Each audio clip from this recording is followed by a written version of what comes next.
pretty much everybody on the XM side except for a handful of us. A handful. Who else is in this building that was from XM? I can't name one person outside our show. Besides Ron and Fez. Right, of course. I don't know. I have no idea. That's what I'm getting at. And I don't mean the ridiculous hires that, those people that don't really show up. I guess we're lucky. We're lucky that we made the cut. We're so lucky. Thank you, Sirius. Thank you so much. We're so lucky. We're so lucky.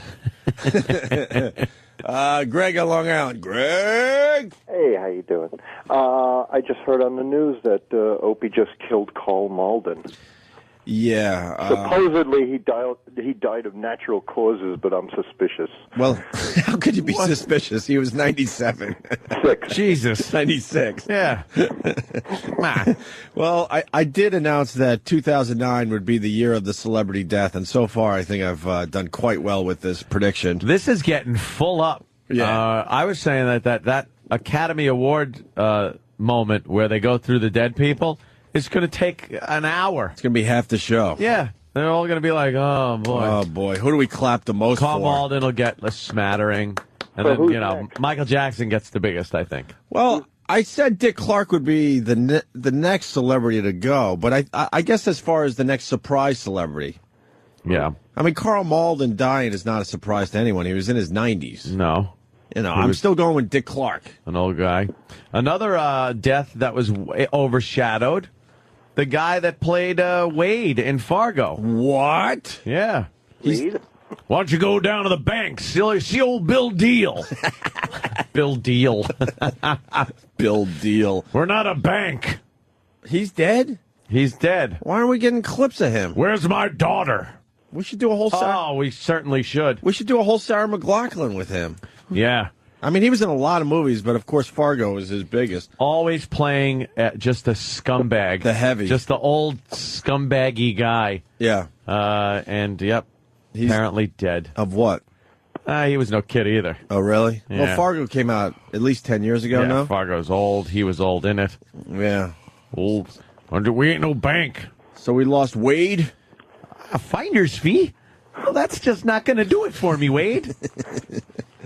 Well, I hope you don't mind if we move on it. They just fucked him over so bad. God damn it. Now you're going to make me watch that movie again. I had to fucking play the clip last night, like that clip of him asking for the money. Yeah. Go see old Bill Deal down the bank. Bill Deal. And I just pictured that old cranky fuck and Bill Deal talking about how they just fucked people out of money over the years. Yeah, I'm going down to see Bill Deal. Good old Bill Deal. All right, so we lost Carl Malden and Wade. And Wade. Oh, Wade, that's sadder. Yeah. So two more celebrities are dead. Carl Malden was just, he had two big things. It was Streets of San Francisco with a very young Michael Douglas, and the Don't Leave Home Without Them American Express Traveler's Checks commercials. And that was it. Which were parodied a lot on, like, The Tonight Show. Johnny Carson used to dress up like Carl Malden and go, and do one of his catchphrases, like, if you're the victim of a robbery or something like that, and then a pie would hit him in the face out of nowhere. It was the dumbest thing, but hysterical funny. It was a good parody. Johnny Carson with all the makeup on and the giant Carl Malden nose. Right. Holding up an American Express thing and then just getting a pie. Fuck it. And they wing it at his face. Shit was funny, man. Hell yeah. I got that Carson collection. Did you ever wind up getting that? I did all not. The DVDs? Goddamn funny fucking shit. You know what? those I guys. should pick that one up. Yeah, it's just like classic oldie time talk show hijinks. I would absolutely enjoy it. Yeah, you see them all coming out smoking and drinking. Oh, and all yeah, that. yeah. Dino and Frank. all of them, Frank. They would just come out. They wouldn't even be announced. Like Johnny's halfway through his little thing after the monologue, but before the guests.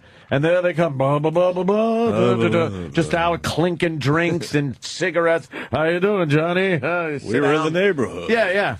And everybody's like, oh, hey. He goes, well, sit down. And And then they would just talk about like Vegas. Who knocked on whose door? The famous Bing Crosby, David Bowie video that we always reference. Right. Well, someone's at the door. Oh, Blah, blah, blah, blah, blah. I'm in the neighborhood. I decided to stop by. Perhaps it's my son who needs a punch in the face. Well, I think I'll beat the shit out of him. He's got a stocking cap and brass knuckles.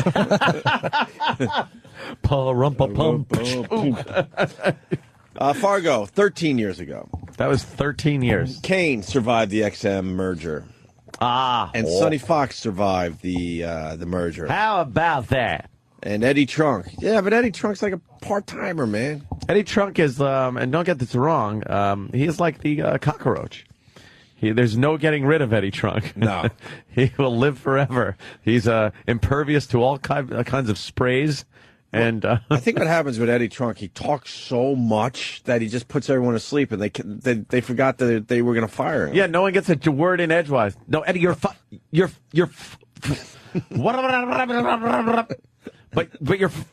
We love Eddie, but boy, does he love to talk. Oh, can that man talk? The one-sided conversation. We all know that one, right?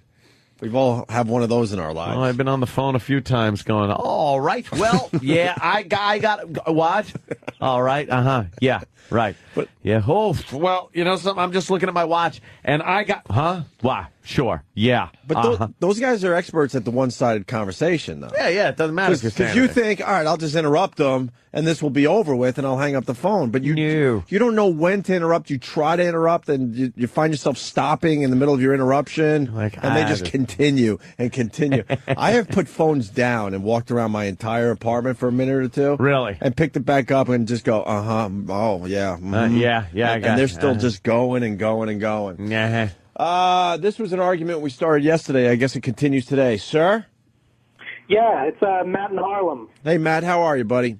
Good, man. I'm about less than a 10-minute walk from the Apollo Theater, and I have to say, yesterday, when you guys, I listened to the replay, and when you guys were out talking about there being a celebration, by the Apollo and, doing a whole Michael Jackson retrospective, I went out there, and I have to say, the black people, the reason why they like Michael Jackson again, the reason why they're adhering to him is because they're making money off of his dead body.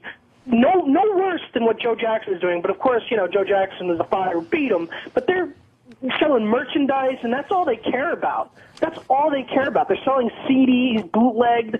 Oh, is that what's going on up there? Oh, really? There's a whole, little industry, a little industry. Harlem industry going on.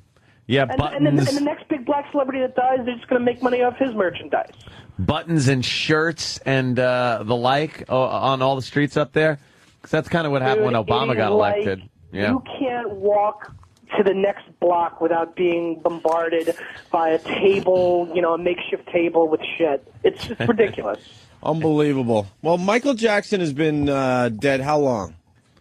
Was it a week ago today? Thursday, right? Last Thursday, I believe? Yeah. Okay, so it's been a week.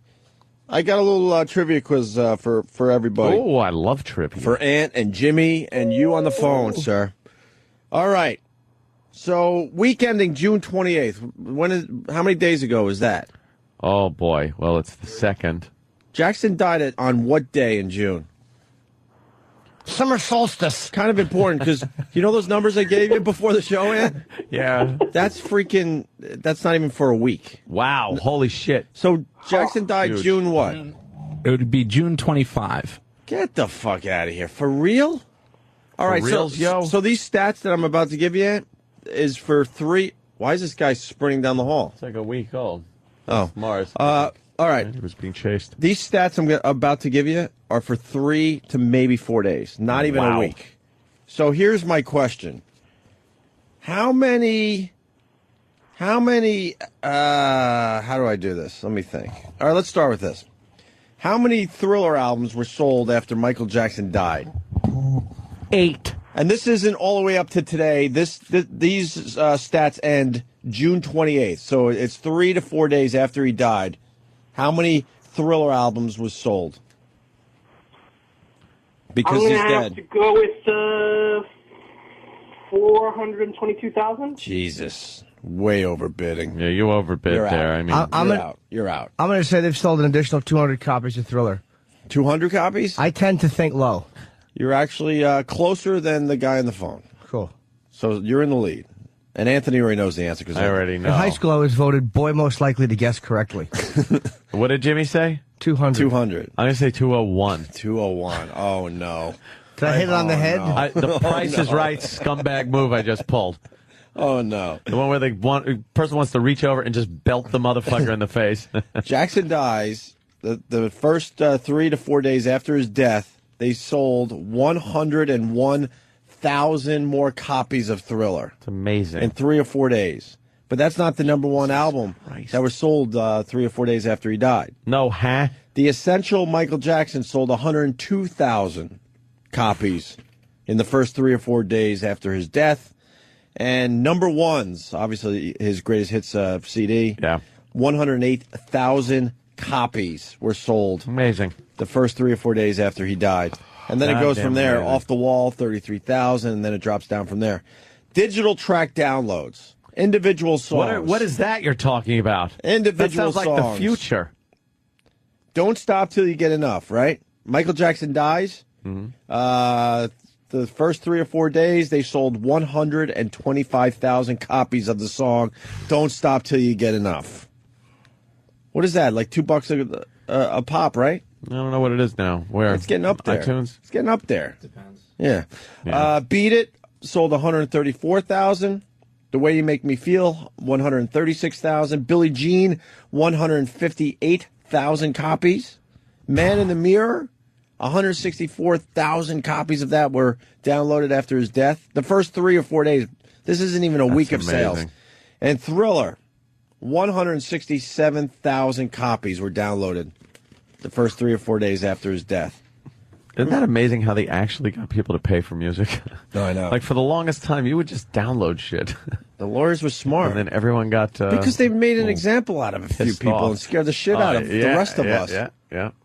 I mean, people are still, believe me, getting free music. There are not like it places, used to but be. Not like, now, you know what it is, too? It's so convenient to just hit it on your phone and you go, all right.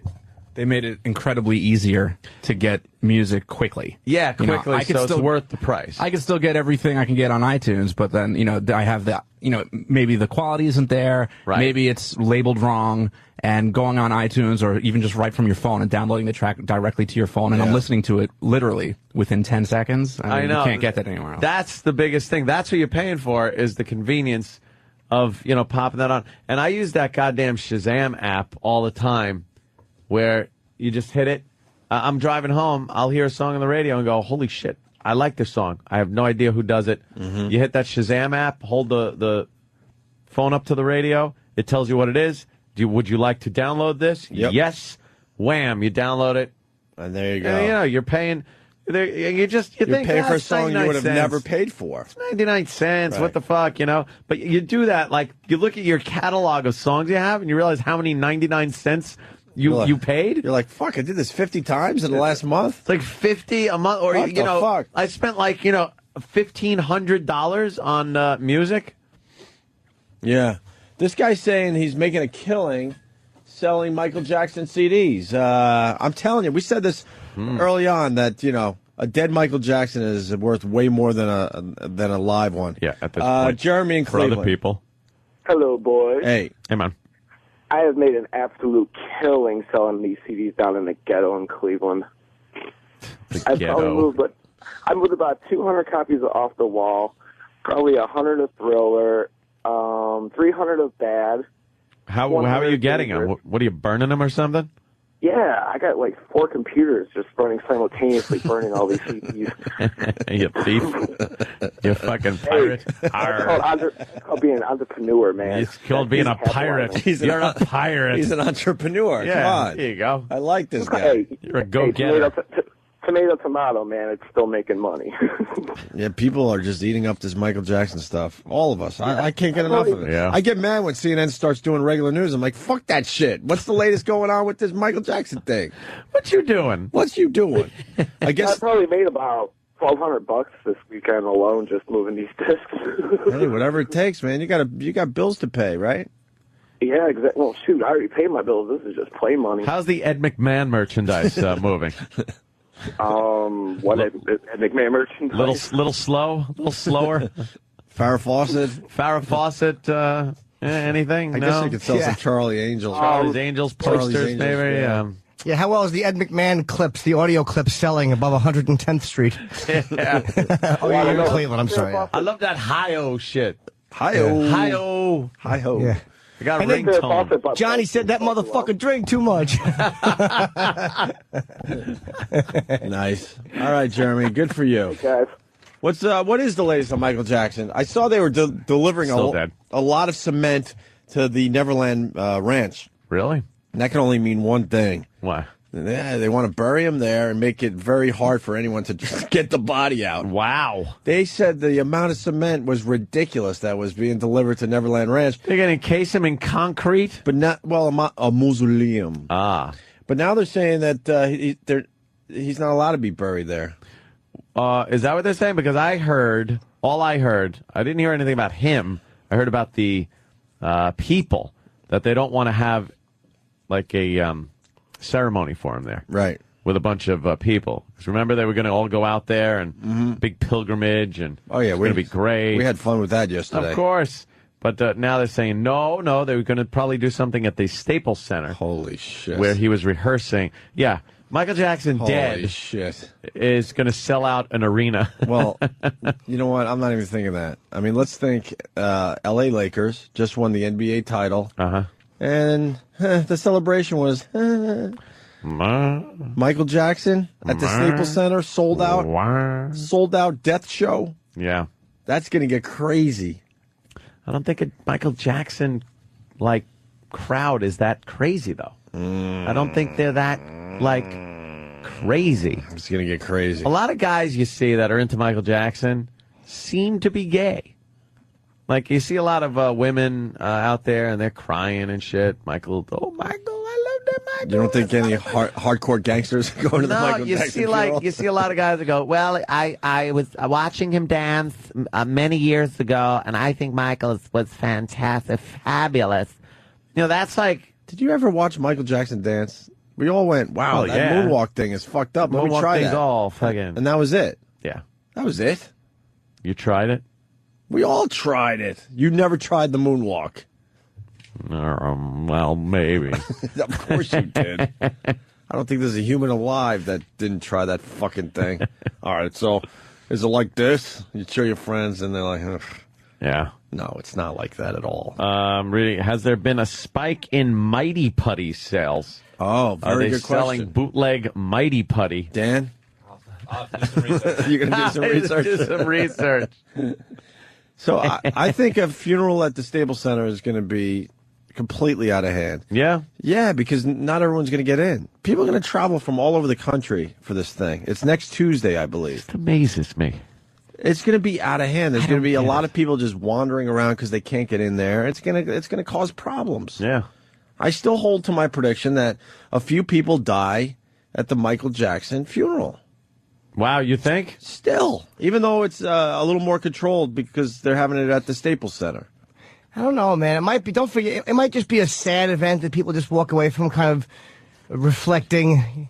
No, it's. I was saying earlier, there has not been any show of grief at anything that's gone on concerning Michael Jackson. They've been these celebrations, dancing, and all the news is covering it like, oh, he's so fantastic, wasn't he? Watch it, look at him dance. This is just great. There's been no somber moments with him being dead. No. Everyone's loving it. Oh, they're all it's lying. Party time. Yeah, kids are running around with their little heinies showing. No one's afraid anymore. Yeah. Little rumps all over. There's hats with little rumps on them. Dude, the playgrounds are packed. Yeah. We can play again. Yeah, the children have come out to play.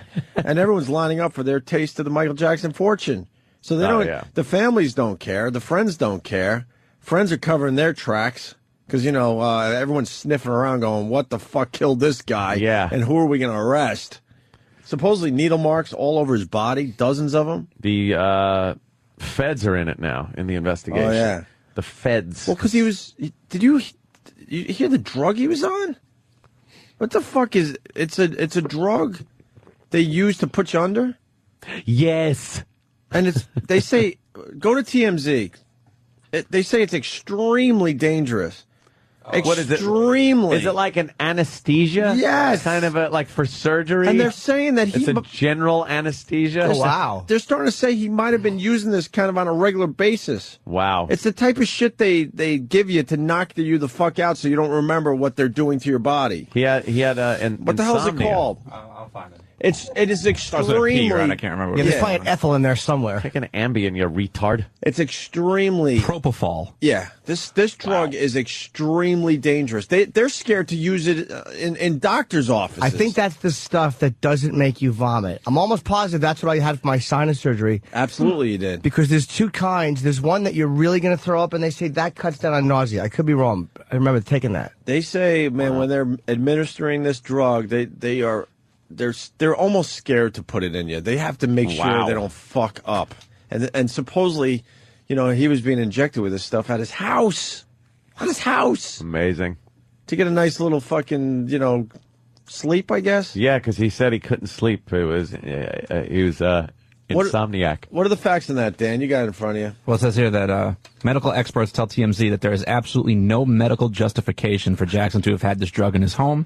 It is used to knock people out before surgery, and it's administered through an IV. Wow. We're told Jackson wanted the drug to sleep and that he had cravings for anesthesia. Whenever he had even the most minor medical procedure, he had the doctor put him under. Holy shit. Okay, I'm going to give you this drug now. Count the ages of the children you love. 10, 9, 8. No, because he would go 10, 3, 2, I'm still awake. And then the guy has the wrong way to phrase that. Yeah, I've run out of numbers. Count up. When are they too old? 7, 8. I love numbers jokes. Of course, who doesn't? Give me those ribs, you. We got an anesthesiologist on the phone. Ooh. Psycho Bob, that's what you do for a living? Yeah, that's what I do. What the fuck? You call us all the time. I had no idea. Yep. I don't know if I want a Psycho Bob there. Yeah, no kidding. Administering Do you tell anesthesia. Anthony, I'd love to put you under. All right. Ooh, sounds sexy. Do you tell them, hey, I'm Psycho Bob, right as you put the thing over their face? Oh, God. Good night. Yes, exactly. I'm the angel of death. What a great joke that'd be. Horrible would that be? Yeah, as you once you push the thing in the IV, you should stroke their cheek with the back of your hand and go, you're never going to wake up. Holy shit. Oh, is that horrible? Fuck that. I never want to be Great joke. put under. Never. You never been under? Fuck no. Oh, dude. Hell fucking It's the most bizarre thing. Bob started, but my last time I got my sinus surgery, I'm laying there, and it's very cold in an operating room. And I walk in, I'm happy because I'm getting my surgery, so I'm laying there, and they're like, you're in a good mood. I'm like, well, I'm getting this, and the IV is in. So what they do is they inject the IV with the drug. And my doctor walks in and he's whistling, and he said something, and I'm like, well, and I woke up in the recovery room. And that was the end of it. It's like going to a Voss gig. And you have no concept of time going None. I woke up, and you feel a little queasy. I puked a little, but it's not a horrible puke. It's a very quick puke, and you're done. Well, I was all ready to chat, and I was like, goodbye.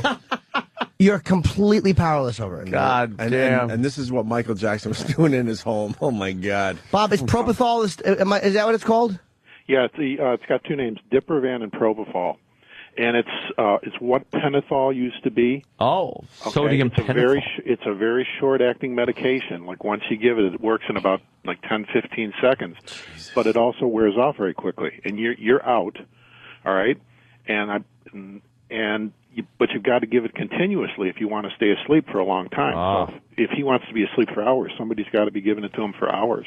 How long does it work? I'm sure, though, if you take it, right, if you just take a little shot to get high, I'm sure that the feeling fucked up, you can't get operated on for long, but you probably still feel a little messed up for a while, right? It's actually a pretty clean drug in that it wears off very quickly. How long? And I don't think you get high. It just kind of knocks you out. It doesn't make you high at all. Just knocks you out. Is this going to last forever? How long does it last, Bob? Go. Minutes. Really? Go. So, what do you need? A constant drip? Yeah, you need to make it last for a long time. You need a continuous infusion. You got to be getting it continuously. Yeah, but if you get an injection, you're out for a couple hours though, right? Because Jimmy was out for a couple. No, they must have had the guy monitoring a drip. It must have been a drip. Yeah. Oh, okay. Yeah, it lasts only a couple minutes and then it's worn off. What the fuck? I should have went with the other one. I was so. Is this the one that cuts down on sickness a little bit? It does help prevent nausea, but what happens is you use it as part of a cocktail. It's only one part of it because probably, Jimmy, you got medication for pain relief and also something that lasts a little bit longer. Yeah. You just don't use just that. So Michael Jackson had this in his home. Well, what's the scenario? I mean, walk us through this. It's not something that you would want to use at home. I mean, you really have to have a patient who's monitored very closely because the major side effect is that it stops you, not only knocks you out, but it also depresses your respirations, so you stop breathing. And breathing's overrated. But this guy... No, you need to breathe, dude. Oh, literal Jim. But everyone's saying... Seen you in a while. Everyone is saying that this just should not have been in his home. Yeah, wow. It's a drug that you have to have a patient monitored. Hence the DEA looking into... how they're breathing, their oxygen in their blood, their cardiogram, their blood pressure. That's all should be monitored when you're giving the medication. Yeah, it's I don't think that was going I think on. when this autopsy report comes out, and I don't think the L.A. coroner's office could hide any of these facts because, they've been in trouble over the years.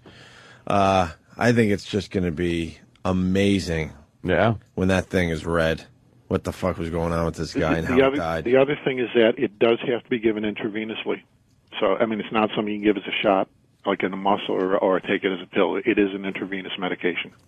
Yeah. Another shocker from the autopsy was the fact that Michael Jackson had what they described as just patches of peach fuzz on his head. Oof. He was just So that's bald. real now? He was bald, yeah. Because we talked about it on the show, but then they were saying that maybe that wasn't true. No, that's what they were saying. Is that a wig he wore? Oh, yeah. Oh, yeah. Oh, yeah. Yeah. It was ridiculous. You saw that hair. It was, Right. the same hair for years. Right. That straight friggin', I call it the Cornelius. Well, maybe he got hair plugs What like it you looks did. like. No, I don't think you can, unless you're getting a separate donors. He's inviting people in, killing them, and taking their donor hair. But his brothers, they all have their hair, so, they're saying... No, a couple of his other brothers were... kind of bald? Kind of baldish. Oh, okay. But they said he might have lost a lot of hair from stress and and all the other shit he was into. Or maybe, the wig glue.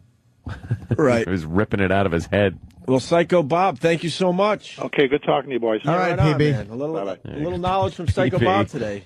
Who knew? Stryker. SP, stupid. Psycho Bob. Psycho's with a P. Oh, literal. I shot twice in a row. Jeez. Hello. Stryker! Striker. What's up, Stryker? Yeah, every day since Jackson has died, my wife has either watched or DVR'd some fucking Michael Jackson program on TV. God. She has broken out all of her Michael Jackson cassettes and CDs that were like collecting dust in a drawer, and they're all in her car. She's been listening to them every day. And bastard. the XM unit in her car is set to the apparently all Michael Jackson, all Kid Toucher channel. Yeah, there's a tribute channel that's running. I don't know what number, and I'm not giving them a plug. You'll find it if you really care. I'm not either. And Yeah. I am to the point now of where I told her that I want one peaceful day of no Michael Jackson, or I may die. Oh, you're in hell, Stryker. Oh, let me tell you, I never liked Michael Jackson. I couldn't stand his music, couldn't stand him, and I'm just in hell. It's ridiculous. I'm starting to feel like a Kid Toucher. Yeah, his music, take it or leave it. Every once in a while, I'm like, cool Michael Jackson song is on the radio or whatever. Yeah. But as far as a freak show goes, man, I followed all that over the years. The guy was a lunatic. You forget about the Elephant Man's body and all That's the what other started his lunatic and all the perception. other shit he did. The fucking sleep chamber he had. The fucking chimp. They showed the chimp on TV today, Bubbles or whatever. Bubbles. Bubbles is an old, angry chimp that's ready to rip someone's fucking face off. And nuts and feet and everything else. That Bubbles looks exactly like the chimp that ripped people apart. Yeah. He looks like he wants that at somebody. And they show the old Bubbles footage where it's just little Bubbles in a little engineer outfit. Yeah, tiny, cute little fucking chimp. Like he's going to drive a little chimp train. Right. And there he is. But instead, you're all waiting at the station, and he's throwing shit through a fucking... and you're like, oh, yeah, he is just a chimp. You're looking, tapping your watch, all angry, and he's just throwing shit and masturbating. I see the train and the conductor's right there reaching into his diapers. I'm going to be late again, Bill. We have to take another train. Why do they insist on making these monkeys the engineers? I don't understand it. God damn, they look cute in the outfits, but can't they be porters or do something that's not important? Nice. By the way, Stryker hung up. I wanted to tell him that he sounds a bit like Bill Hicks. I never noticed that before. Little bit. Love the Bill Hicks. Let's go to Dan in Kansas. Dan. Yeah. Hey. Hey, my mom just had bypass surgery, and she was out for like, I don't know, 7 or 8 days on that fucking Deprivan. 7 or 8 days? With morphine. Yeah, they probably wanted to keep her under, and morphine. That sounds like an induced coma. I can't. Well, yeah, that's exactly what it was. Only they call it a medical state of paralysis. Yeah. Oh, all right. Yeah. They do that from time to time. That's like what our executive producer has. How weird would it? I get it. I'm gay. No, that was a do-nothing joke. Oh. Yeah. There's 2 ways you can go with Steve. The do nothing and the gay. There's the 2 ways. Men and boys. Oh, there's the gay. Yes, now I'm gay. I get it. Everyone's saying, a few people saying that Michael Jackson lost his hair after the Pepsi commercial. No, I think it grew back, right? I think most of that shit grew back. I'm on fire. James, Virginia. Hey, my little 2-year-old boy's been walking around all week going, hee. And I asked my wife, I was like, where's he getting that from? And she said, from the TV. See that? He got it from the TV. TV. Yep. All right. Thank you, James. You mean they ate each other up? So no public viewing at Neverland. Funeral at the Staples Center Tuesday. Probably. That's the public one.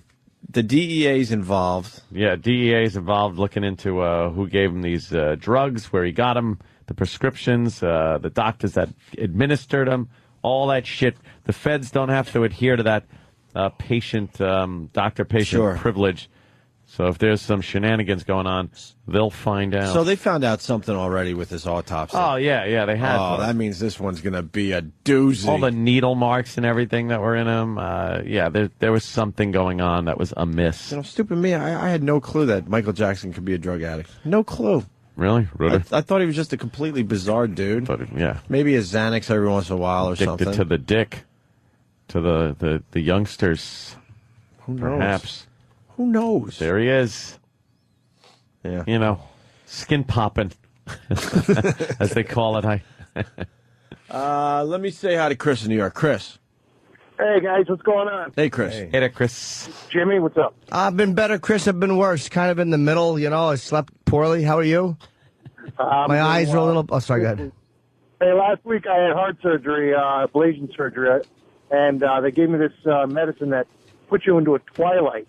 It's not exactly a deep sleep, but they said that it could wake you up. And 3 times during the operation, I woke up. Into a twilight. They give you a little extra to put you back to sleep. You woke up during heart surgery? Yeah. Holy. I wanted to see what was going on, and all of a sudden No, you don't. came across this unbelievable pain, and they wanna put be you back out again. What kind of heart surgery?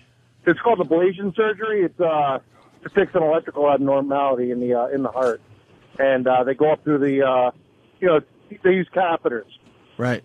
But you don't want to wake up. You feel better? Yeah, much better. Actually, I'm back to work already. It's amazing. But last week, heart surgery. This week, back to work. Amazing. It's incredible. Tell your boss to go fuck himself. Hey, boss, I need a little more than a week off. They just did something to my heart. Yeah, got to pay the bill. These stupid broads have a baby. They're out 3 months. Poor Chris had heart surgery. He's back to work the next week. How about heart leave? Yeah, I hear you. All right, man. I'm glad. All right, punch it out, guys. Glad you're feeling good. Right there, my friend. Have a good weekend. All right. Later, man. Yeah, they're saying Jackson can't be buried at Neverland because it's illegal, but they're also saying that... What's it illegal? They're saying it's not illegal if he's cremated, though. Right. You can't just put a dead body there, I guess. But if they cremate him, make a big mausoleum... They don't want a Graceland in that area. No? Oh, the locals would be out of their minds. Are there locals? Well, they're all ranches, so they're Oh, right. It's locals, but they're well-to-do and they're spread apart pretty nicely. Yeah. Imagine they throw some kind of Graceland in there. Oh, it's just a big winding road of backed up traffic. and Watch your property value just go. trash just coming there to Just drop pay it. their respects. Yep. Yeah. All right, we're going to take our first break. Break time. We played this yesterday. It did well, so we'll do it again. Backstage with O&A. Bobo is gay. Is Bobo coming in today? Yeah. I hear he has a new bit. Yeah, and he's bringing food, too. From what? Who's eating that? Nobody. Who's eating Bobo's food? Let's be real here. I for hear that he is 1 here, second. actually. Should we get him in? No. You don't like Bobo? I like Bobo, but he just talks over everybody. He's a I nice know. dude, but Yeah, you can't even talk when he's in the room. what's his deli called? Dumpsters? It's probably just some place he goes and it's very good. I'm always first online. I just lift the lid. Not a deli, Bobo. I just like the new thing we've picked up on. Bobo.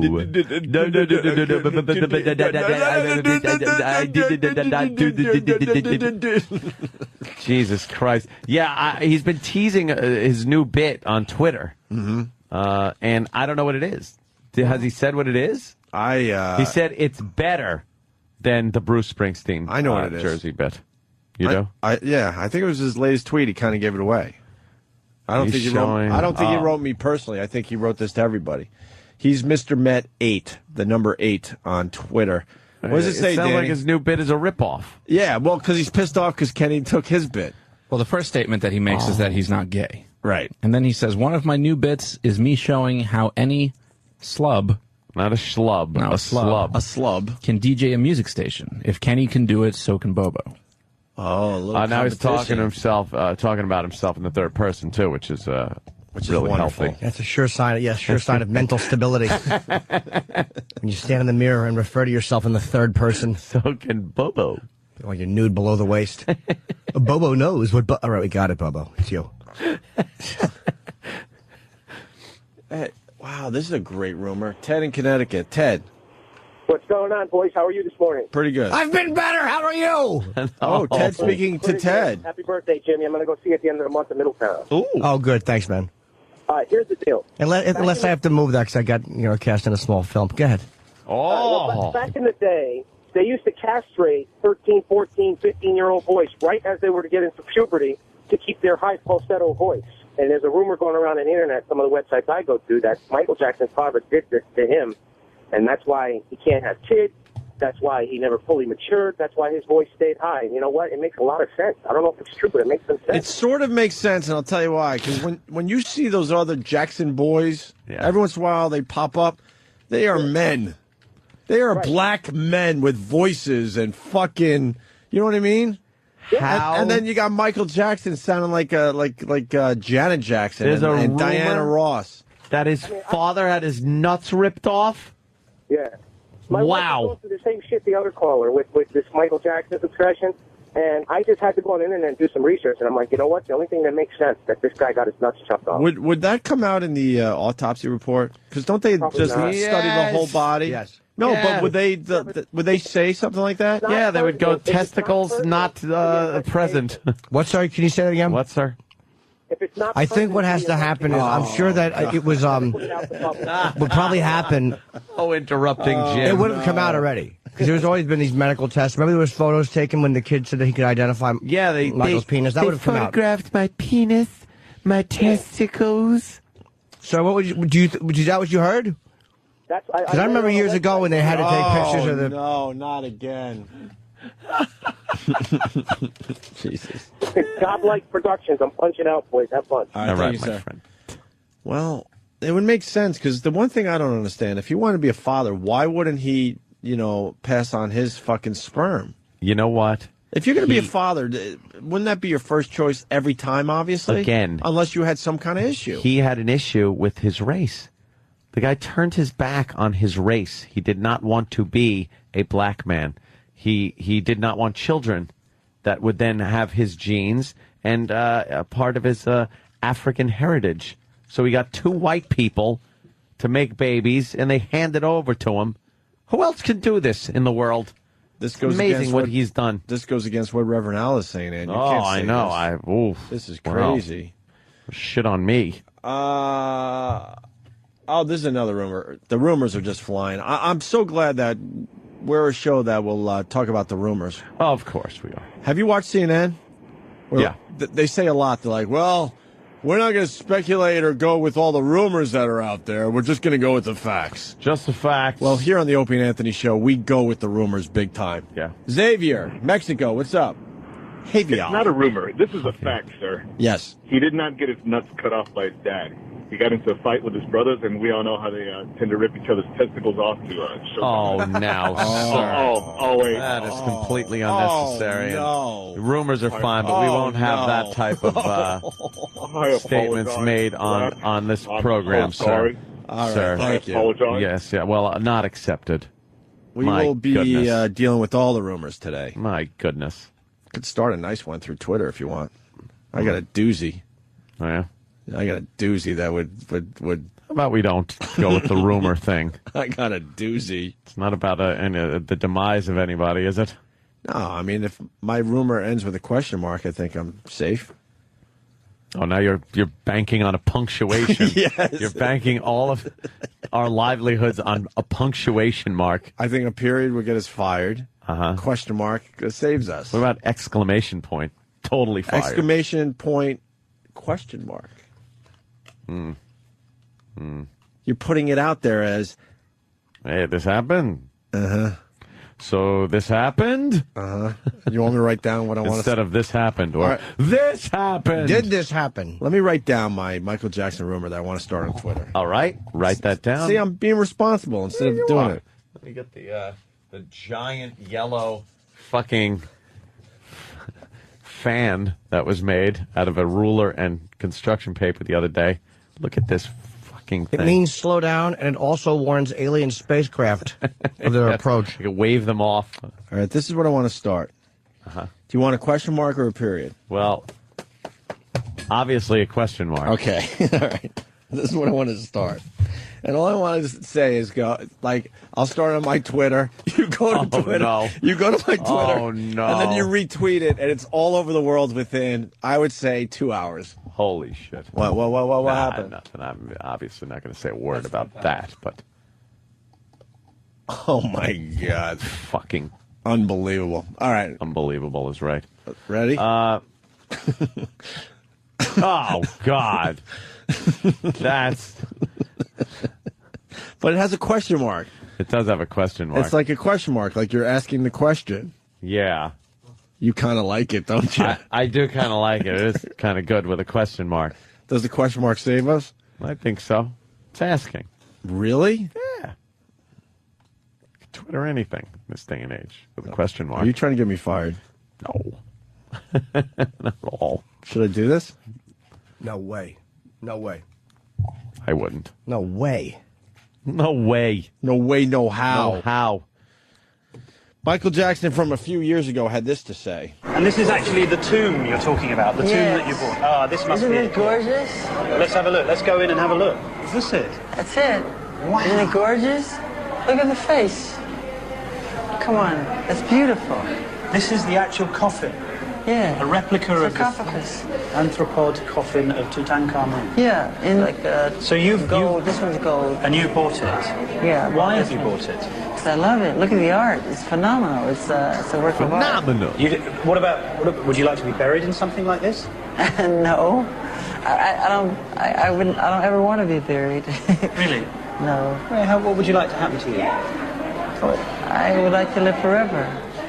Well, well, I guess your music will live forever. That didn't work out, did it? There you go. Him talking about a tomb that he wanted to buy. I don't know if he ever officially bought that thing. Purchased his tomb. All right. We'll continue. We go backstage with O&A. Bobo is gay. Question mark. Question mark. That'll save you.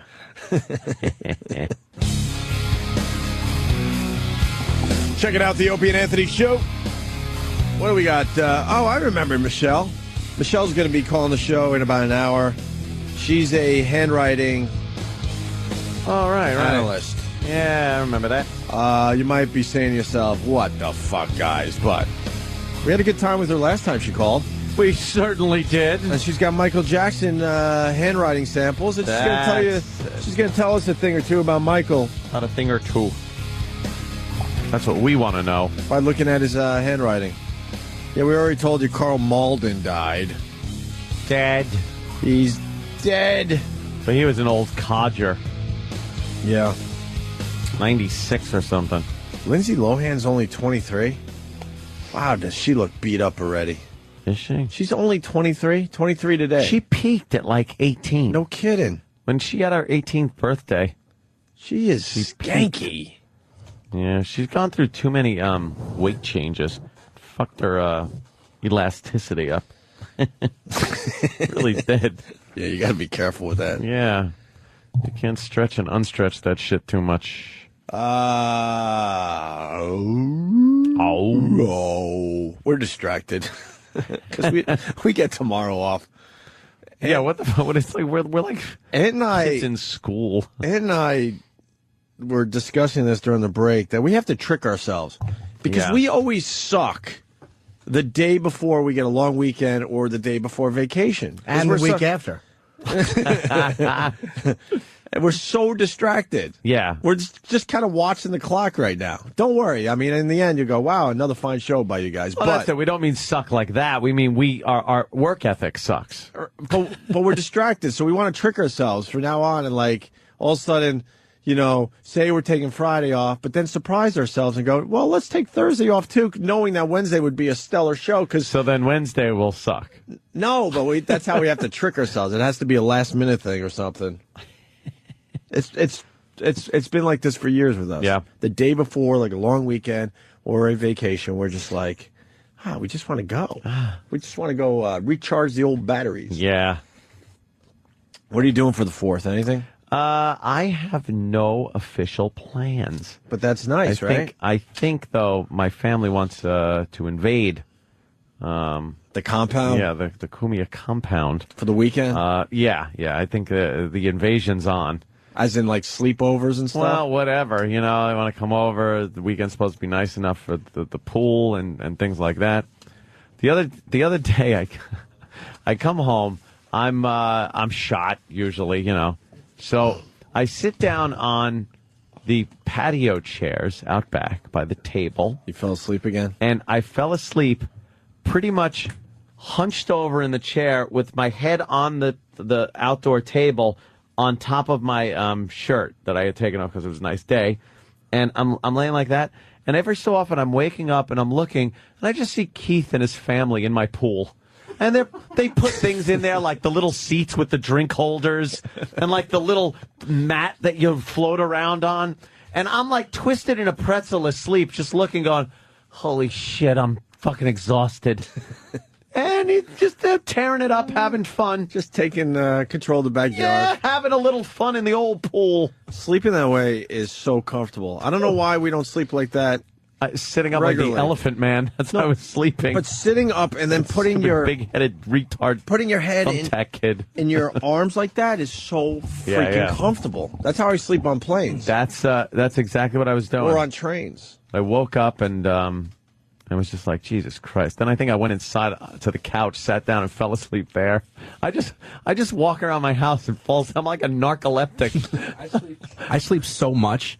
I'm convinced that's why I've been putting some pounds on, because I just don't burn it. Like, my metabolism is just it's slow half the day. Dude, I got home yesterday. It was like 3 o'clock.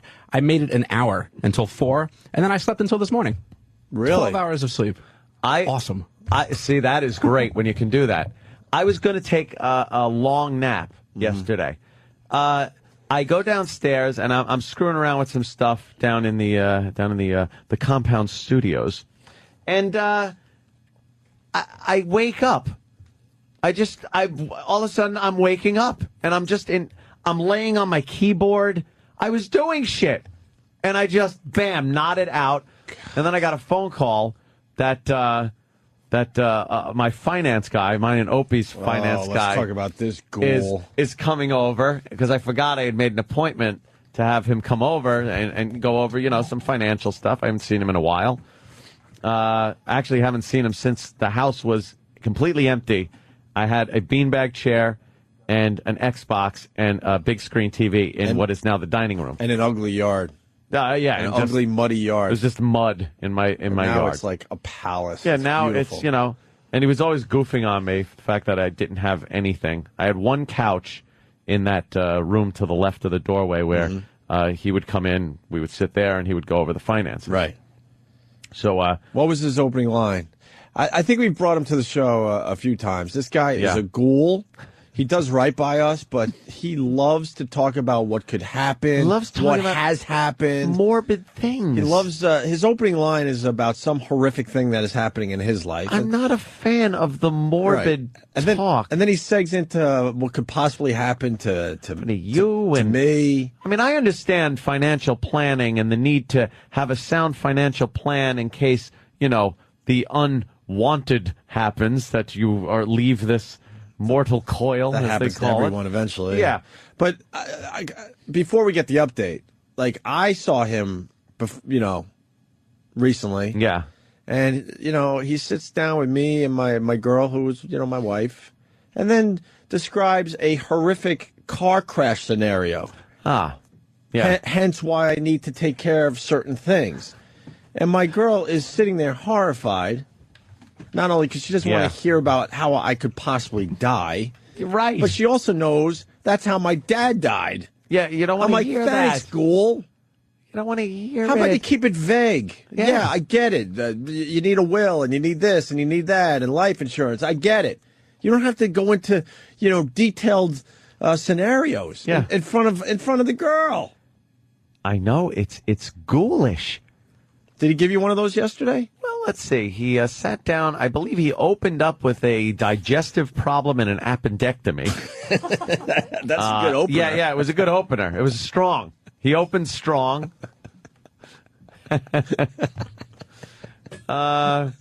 And I believe he closed with either a stroke or a brain tumor. I'm not sure what the actual closer was. Hey, that's a good encore. But it was killer. I'd go to that concert every time. Literally killer the whole way. Right. So I give him the tour of the house because, like I said, he hadn't been there since it was completely empty. And I had been there a long time with that house fucking completely empty. Yeah. So he was very impressed and everything. He's walking around and, this is great. This is so nice.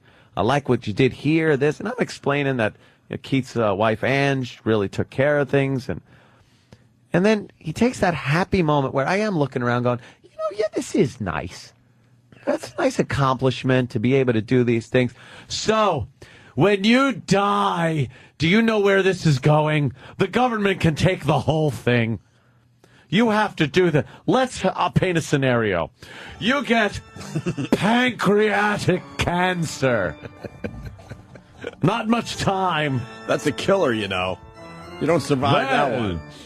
You then have to make sure that your estate is well taken care of.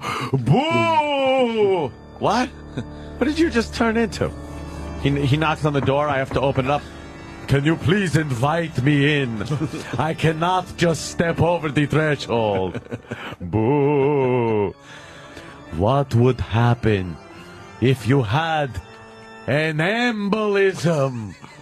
I don't want to think like this. But you have to think about things like this. But it could happen. Yeah. And if your estate is not planned out, the government will take it. Like I take your blood. Blood! Ah!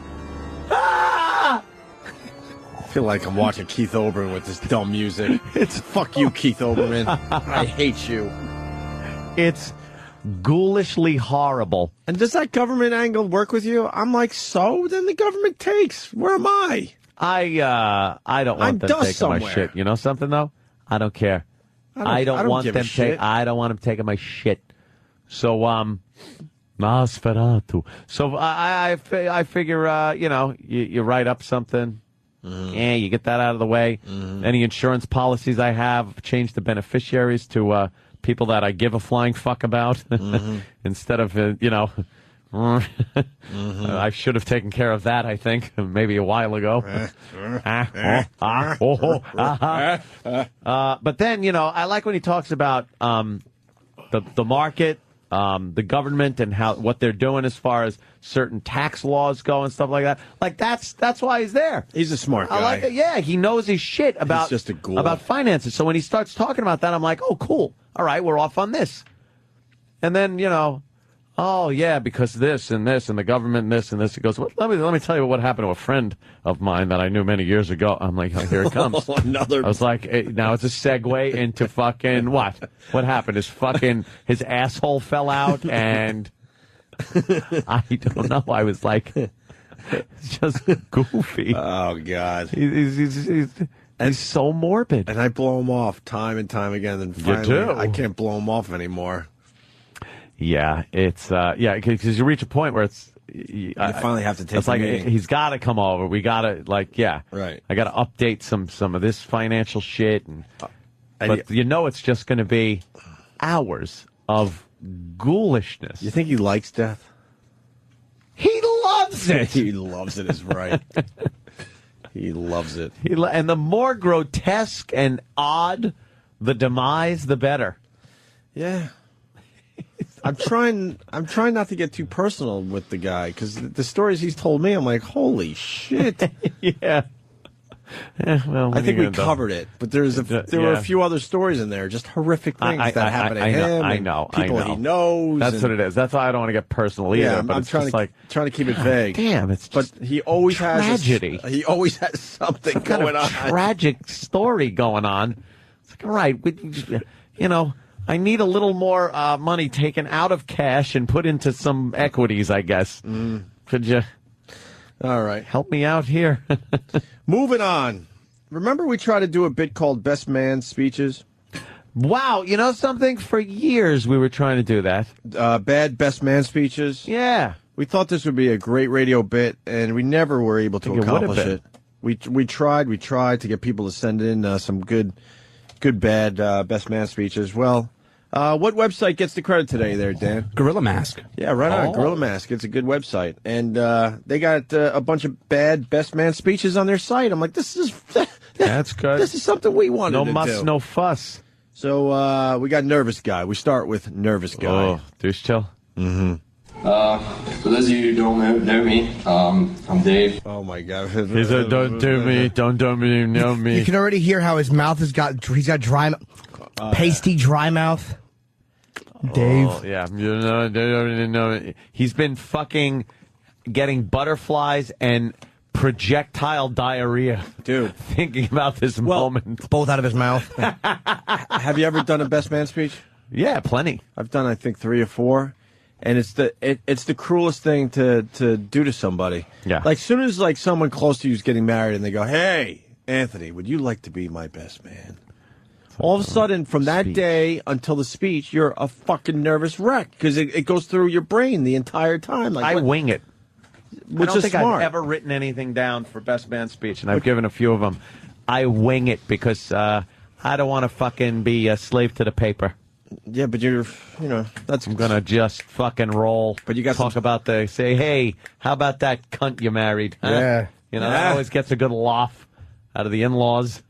You got some skills though. Imagine the average Joe. Oh, that's what I like seeing. I like seeing nervous guys. They can't even enjoy themselves. But then you see like the relief on his face as soon as the speech is over. It's over. He gets the little goes right to the bar and slams a holy shot. Shit! Give me something strong. Thank God.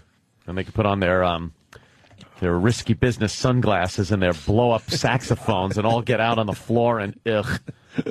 There's none of that at my wedding, my friend. Thank goodness. I kept it classy. Class. And I kept everyone well-fed. It's all class. And a lot of As drinks. Jimmy's pilfering candy, pushing children away from the candy Did you push table. children out of the way at the candy table? It was like George Costanza during the Fire episode. Was that the best moment at the wedding? Yeah. What about the photo booth? That was cool. Did you go in the photo booth? I Show did. your asshole to the camera? No, I would love to have. No, I just ate a lot of candy. Yeah. And right after I took a dump without wiping my hands, I was fishing into the M&Ms.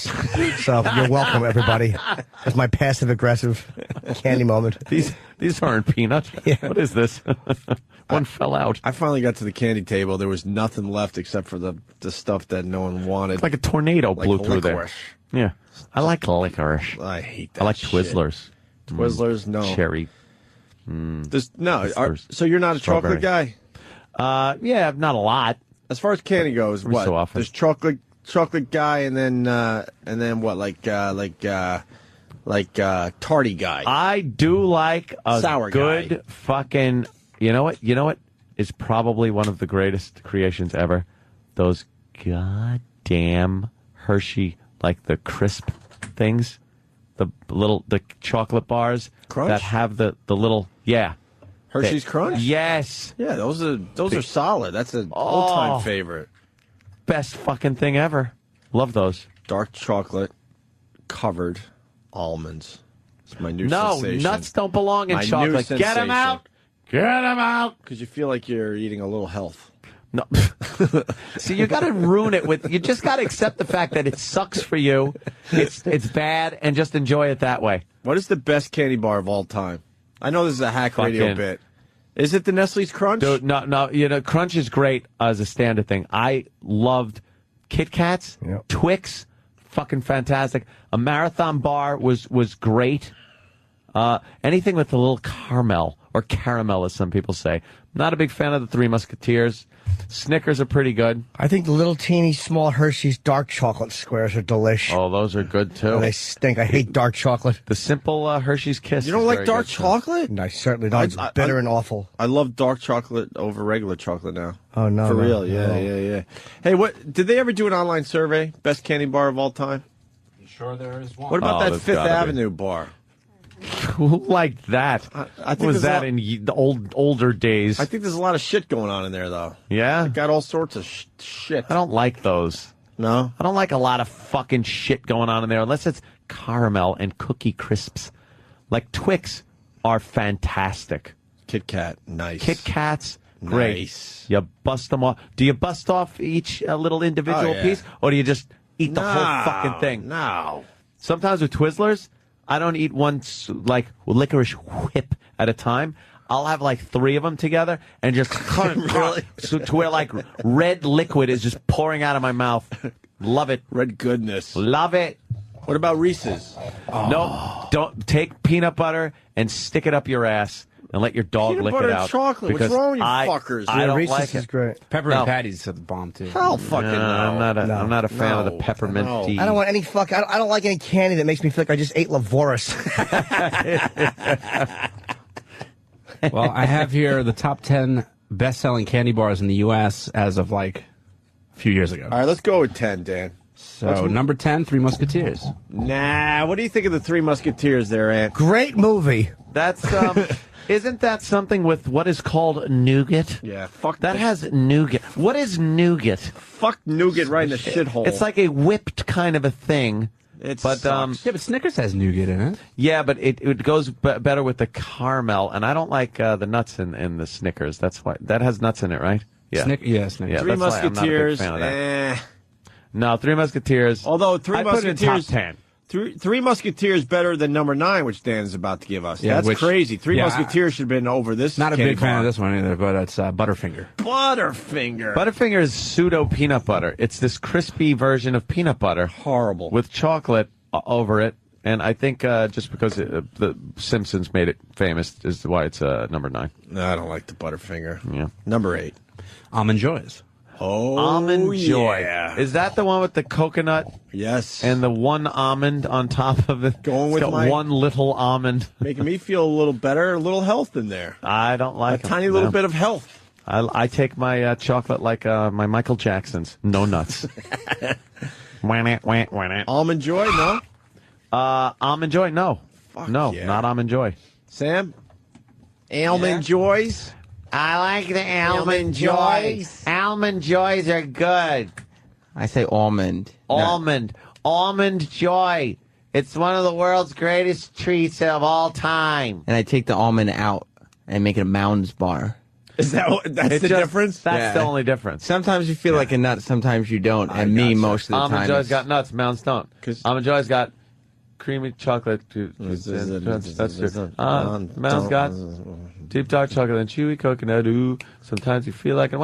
Sometimes you don't. Almond. Yeah, okay. Yeah, no nuts and candy bars. All right, let's go. No. Number 7. I mentioned this one already. It's the York Peppermint Patty. God damn it, you're pissing off Jimmy again. Jimmy, the York Peppermint Patty. Awful. It's awful. Yeah. I also don't like fucking any type of candy that I could accidentally put in a parking meter. Shitty. Where are Nico wafers in that? I don't think it made the top 10. Is it a candy bar or is it a stick-up? It's a fucking York Peppermint Patty. Yeah, Yuck. If it reminds you of mouthwash, I don't want to eat it. You can put it in your shoe if your arches are flat. Come on with number 6. Let's hit it. Skip it across the pool. Piece of shit candy. You're fucking great. You can play hockey with it. I don't want any candy that I can play hockey with. It's fucking horrible. Come on with number 6. Rolos were good. But I don't think should be defined as a candy bar. It's more like a sucking candy. It's not a sucking candy because it's chocolate and caramel. Yeah, it's just not bar-like. It's not in a bar shape. But neither then is the Reese's peanut butter cup, which is a cup and not a bar. That is true. Let's go with number 6. Number 6 is Twix. Yes. Twix is the shit. Yeah. Love it. Hold on, Amp, because Ken in South Carolina has something. Ken? It's actually Tim. All right. And I'm really just, if you guys realize you're doing a candy bit, this is ridiculous. I know, we were just realizing we're doing pretty much top 40 radio. Because we're talking about the candy table at my wedding, and we're going to do best man speeches. We'll go back over a minute here. It'll turn into, instead of candy bar, it'll be like a piece of shit. Yeah. And someone will eat it. Yeah, we'll have a nice, unique twist on this eventually. Yeah, it'll be like a shit. It'll turn into a I ate too much chocolate, and how does your shit look after it conversation. Next thing you know, we're giving Sam a duty hat. No. Something will happen. No, I don't want a duty hat. I don't like duty hats. Yes. Yes. I was going to go with the peanut butter Twix bar. Is there such a thing? Yeah. Ew. Damn it! Get me one! Why ruin a Twix bar like Fuck that! Sounds like the greatest thing you ever. Don't ruin a Twix bar like that! They're really good, but they used to make a whole variety of Twixes. Have you ever had cookies and cream Twix? No. They're really good. They don't make them kinda sounds anymore. good. But they are really good. Yeah. Where do you find the peanut butter Twix bar? You can get them anywhere. I'm going to have one of those today. Today!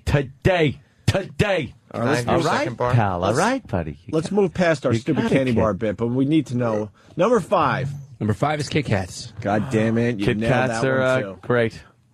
Number 4 is one of my favorites because it's all about. Although their latest ad campaign is really, really pissing me off. What, incredibly. For number 4? For number 4, which is Snickers. What's their latest campaign? Well, they just come up. Slightly changed the name of it.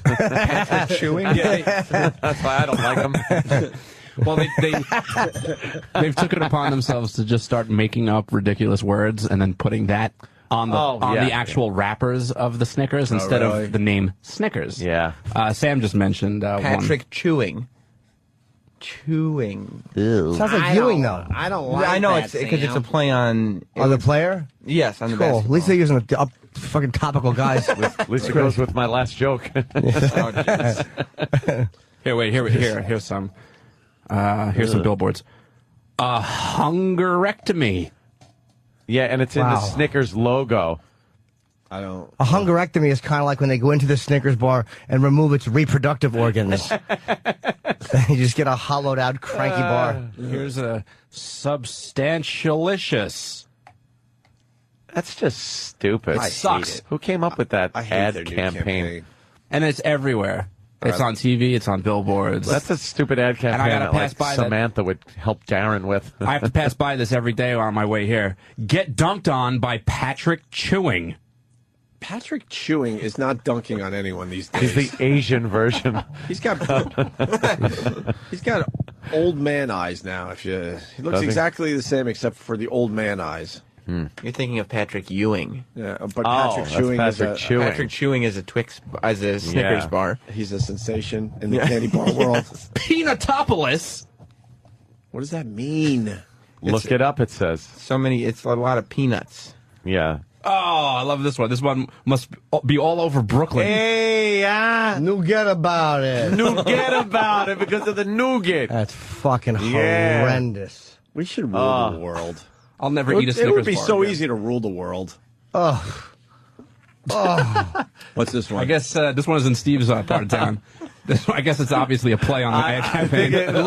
It doesn't look as professionally made. Before we hit the people up with this one, remember when we said a few minutes ago that this bit would turn around nice? Of course. Here's the turn right here. Here's where it makes a sharp left. Here's where it makes sense for our show. Here's the prestige. The prestige. Yeah, this one is. It just says in the Snickers-esque logo and font. It just says "Homolicious." Homolicious. There you go. Just stick it up your butt. Oh, here we go. Here's another one. Man, how many of these are there? Chew some yum. Chew some yum. Train under master. Chew some yum. It's delicious. Why did they add a Y there?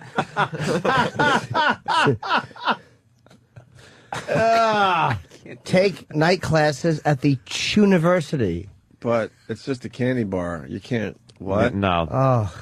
Sam, you like that one? Yeah, I mean, because it reminds you chew, makes you think, oh, I am kind of hungry, and the branding of the Snickers logo is still there, so it does bring the Snickers to mind and make you kind of want to go to the store. Well, look at that one with the newspaper. Chews run the media. There's no reason for that. Unbelievable. Slay Dragons with Sir Snacks-a-Lot. That one's just funny. Is it?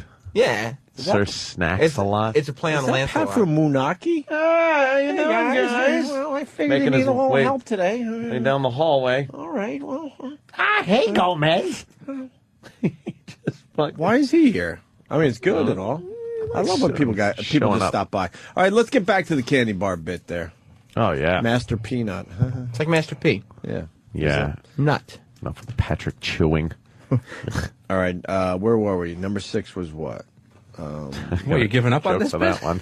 Well, I don't want to do more if Snickers. we have more too like dangerous. Homolicious, you know. It's very dangerous. Number 3, hated by, I guess, everybody in here, but I love them. Reese's Peanut Butter Cups. I love them. I said I'm in. Reese's. Ann was the only one peanut that was butter out. I thought you guys I said hate you them. like peanuts. But those are not candy bars, so those are cups. Yes, it's a cup. It's like the peppermint patty. That's a patty, not On a that bar. list, that's my favorite right there. Whoa. The old Reese's peanut butter cup. Oh, yeah. Whoa. Oh, yeah. You Followed got closely remember by those the Kit commercials? Kat. Remember the commercials for Reese's peanut butter cups? No. It's like, you got your peanut butter on my vagina. You got your dog's tongue on my peanut butter. I'll actually eat Reese's Peanut until I'm shitting ridged logs. Yes. So I have little ridge duties in a circle. Until I shit paraffin. They do come out the same fucking way they go in. I had a rust dump today. It was nice. Oh. Really? Yeah, where the log just sits in the bottom of the water and the rust just starts coming off it. Oh, the color comes I off. love Yeah, that. yeah. What is that? It's great. What's that? What's coming off of there? What else we got? Well, number 2 is the classic Hershey's milk chocolate bar. Fuck that. Those are great. Your old standard there. It's boring, though. Snap it off. Give them to the children in France when we liberated them from Hitler. By the way, Chocolate? By the way, number 1, I completely disagree with. I think that is the most overrated candy bar or whatever. This candy again, of all not time. a candy bar. Not a candy bar. I understand that, but this candy, let's just call it a candy, is the most overrated one ever. Will not agree. I'll guess M&M's. M&M's suck a dick. I like them. Love M&M's. You know why? Why? Again, giant fistfuls of M&M's shoved in my mouth. I like M&M's too. I don't like them one at a time like that, The quality though. of the chocolate is awful. Yeah, but it's got that candy-coated shell to complement it. That helps it Melts out, I in your guess. mouth, not in your hands. And the world tastes good. Yeah, of course. All right. I like the peanut ones myself. Call in with your favorites.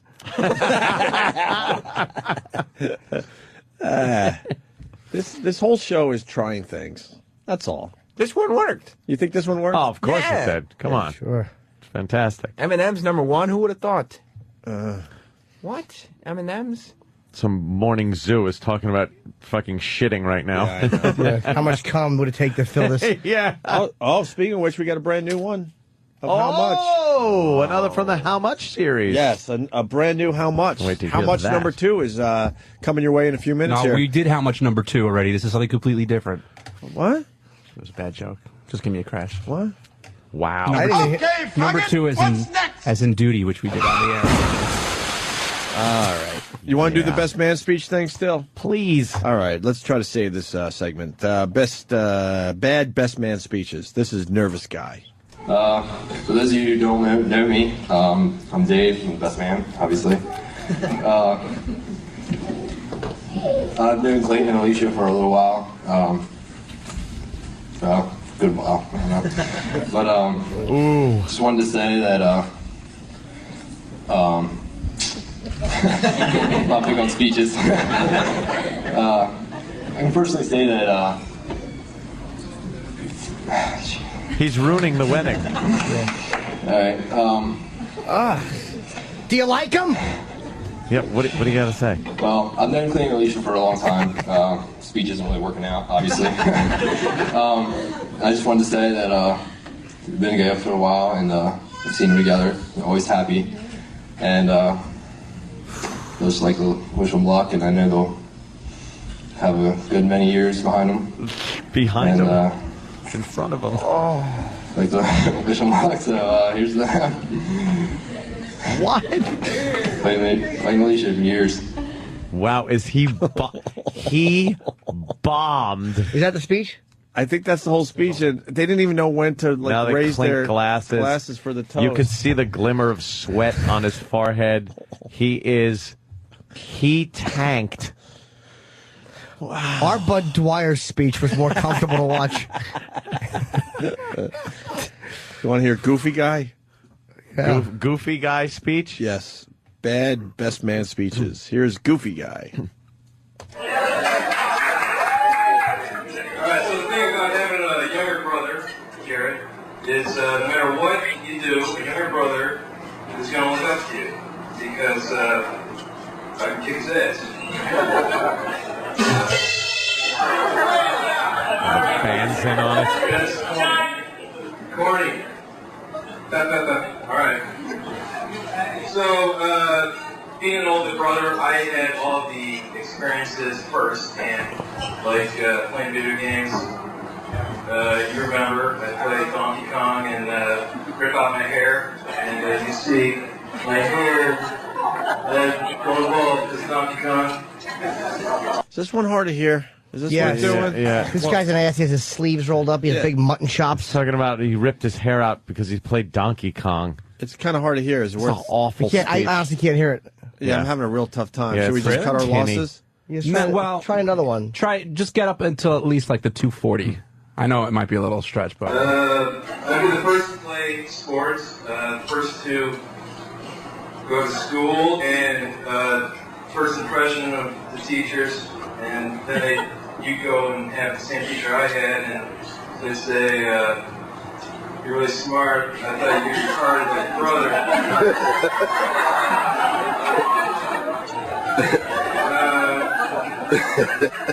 I'd be the first to go to a high school dance with a girl. Oh, wait a minute, I didn't do that. No, I can't hear him. I'm having a real tough time. What did he say? he's just like, oh, You got young years, Dan. I was the first to go to high school dance with a girl. Oh no, wait, I didn't do that. He's just being like a complete just goofball. Yeah, he's goofing on the whole thing. I mean, if you don't want to play any more of it, I'll just give you the the only reason I even really put this in there was because he makes a terrible abortion joke. I like the middle of it. Wow. It's very uncomfortable. What's the joke? He just goes, I was the first. He's talking about all the firsts he had as an older brother. He just goes, I was the first one to get a girl pregnant and then force her to have an abortion. Wow. That's a good line. Good one for a wedding. Hopefully it's true. All right. And then finally we got amateur stand-up guy. Yeah, this guy obviously was just trying to, he was really trying to get all the laughs having. Right. I haven't. And ladies and gentlemen, we're going to ask you to pick up that toast, champagne glass there, as we hand the microphone over to Brian, our best man for this afternoon's toast. I didn't know I was going to be speaking so soon. Hello. Someone once said that being the best man is like making love to Queen Elizabeth. Sure, it's an honor, but no one wants to do it. No one wants to do it. Louis Bean. I'm going to keep it short and sweet because we all need to get our food and everything, but I want to say a couple words about my brother Ed. I've never known someone... Hold on, I have an idea. Here's what's happening. Maybe we could help him with the jokes. Like, if he tells a joke, maybe we could replace it after with a joke that we think might have worked better. Like a punchline or the whole joke? But the punchline. Okay. So, all right, let's start over. Let's start over. Okay. Because I think I saw the light go on. Yeah, I don't know. Let's start over. And ladies and gentlemen, we're going to ask you to pick up that toast, champagne glass there, as we hand the microphone over to Brian, our best man for this afternoon's toast. I didn't know I was going to be speaking so soon. Someone once said that being the best man is like making love to Queen Elizabeth. You smell like old person and you get shit all over your balls.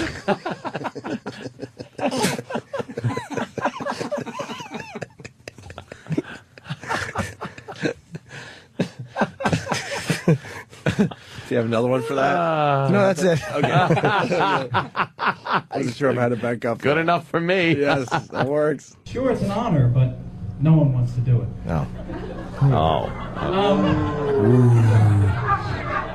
I'm going to keep it short and sweet because we all need to get our food and everything, but I want to say a couple words about my brother Ed. Closet homosexual and molester. Those are the words about my brother Ed, I want to say. Oh, his bride is horrific. He's into fat chicks. Yeah, he's a chubby chaser. He's been a chubby chaser his whole life. He likes to go pigging. I've never known someone to have higher moral standards than my brother Ed. In fact, the only thing tighter than my brother's morals is our mother's twat.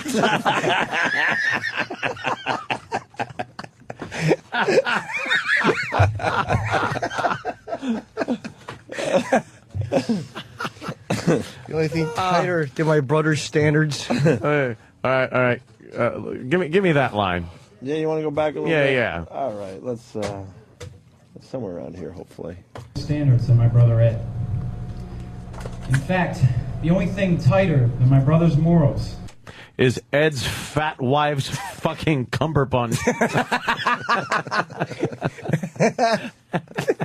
She even wear a cummerbund? No, it's a guy's thing. I don't know what she's wearing. No, she wears a cummerbund. A cummerbund. I don't know what she's wearing. Her girdle. That's funny. You gave her a man's thing. I know. Is my wife's top hat? Wait, wrong. morals. Oh, she's gruesome. Is his underwear. I mean, come on now. We're talking about a guy who would only agree to have a stripper at his bachelor party if she was Christian. But, you know, that aside.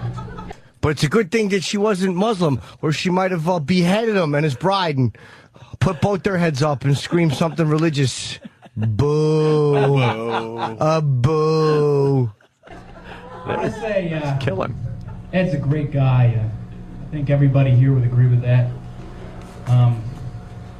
I don't know how many times he's helped me over the years, whether it be computer help or... I got a big load in my balls that needs to come out. Are you saying his brother sucked his cock? I'll snap my fingers, and there's Ed's mouth.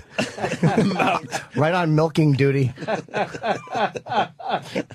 Can't tell you how many times I've had a girl over who I couldn't quite restrain, and Ed would come in with that right hook and put her right out.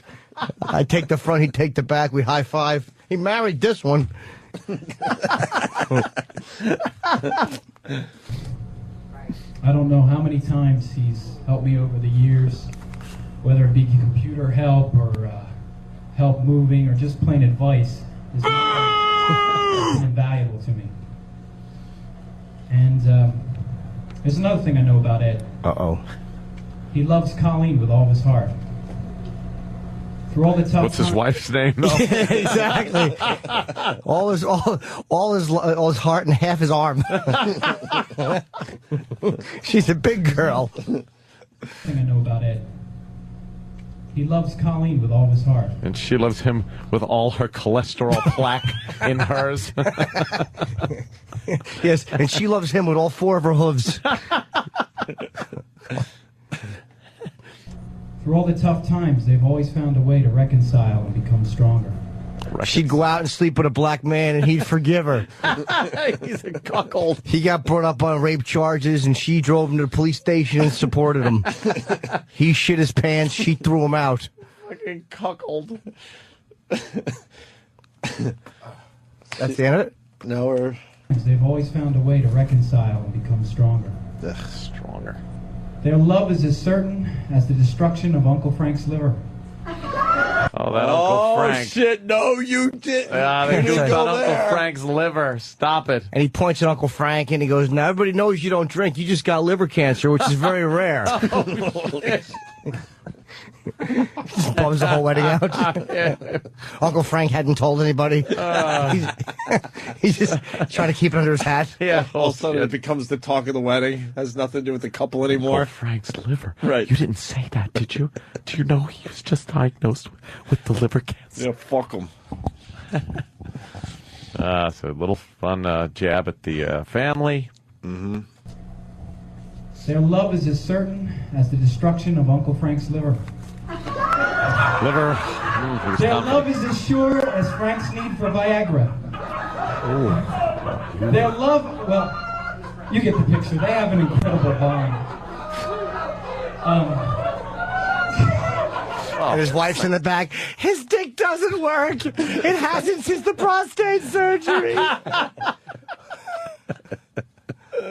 He's right. He's got to take the little blue pills to even get it mushy hard. Oh, then he complains he sees blue streaks and his nose is stuffy, and sometimes he grabs his chest and falls down on the bath mat because it's bad for your heart.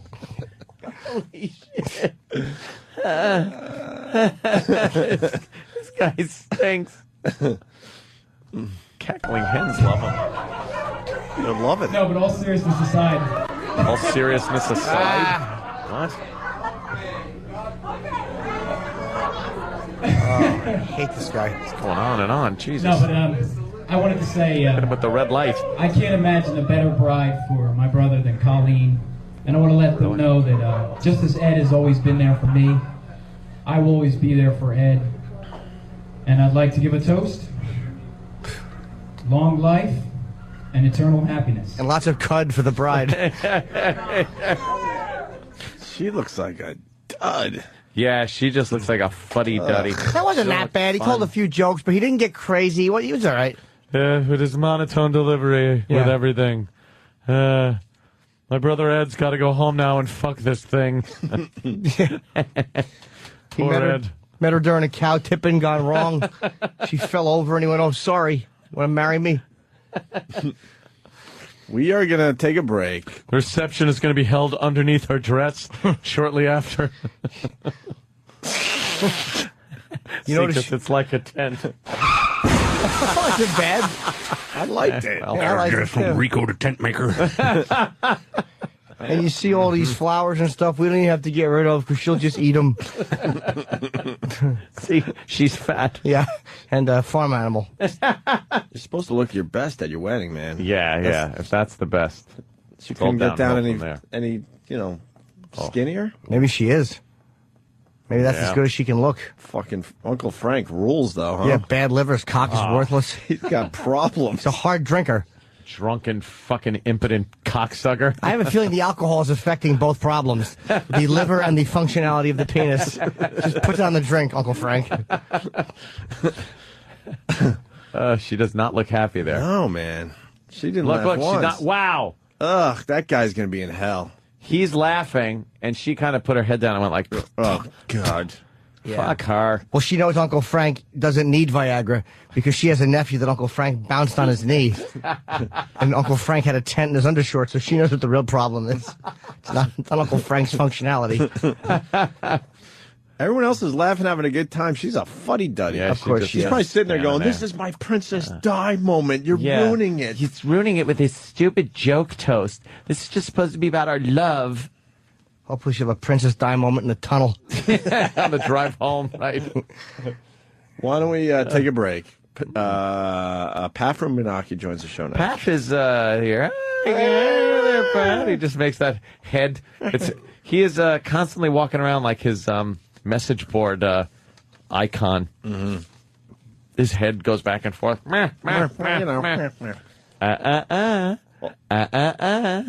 Also, we have Bobo here to try to introduce us to a new bit.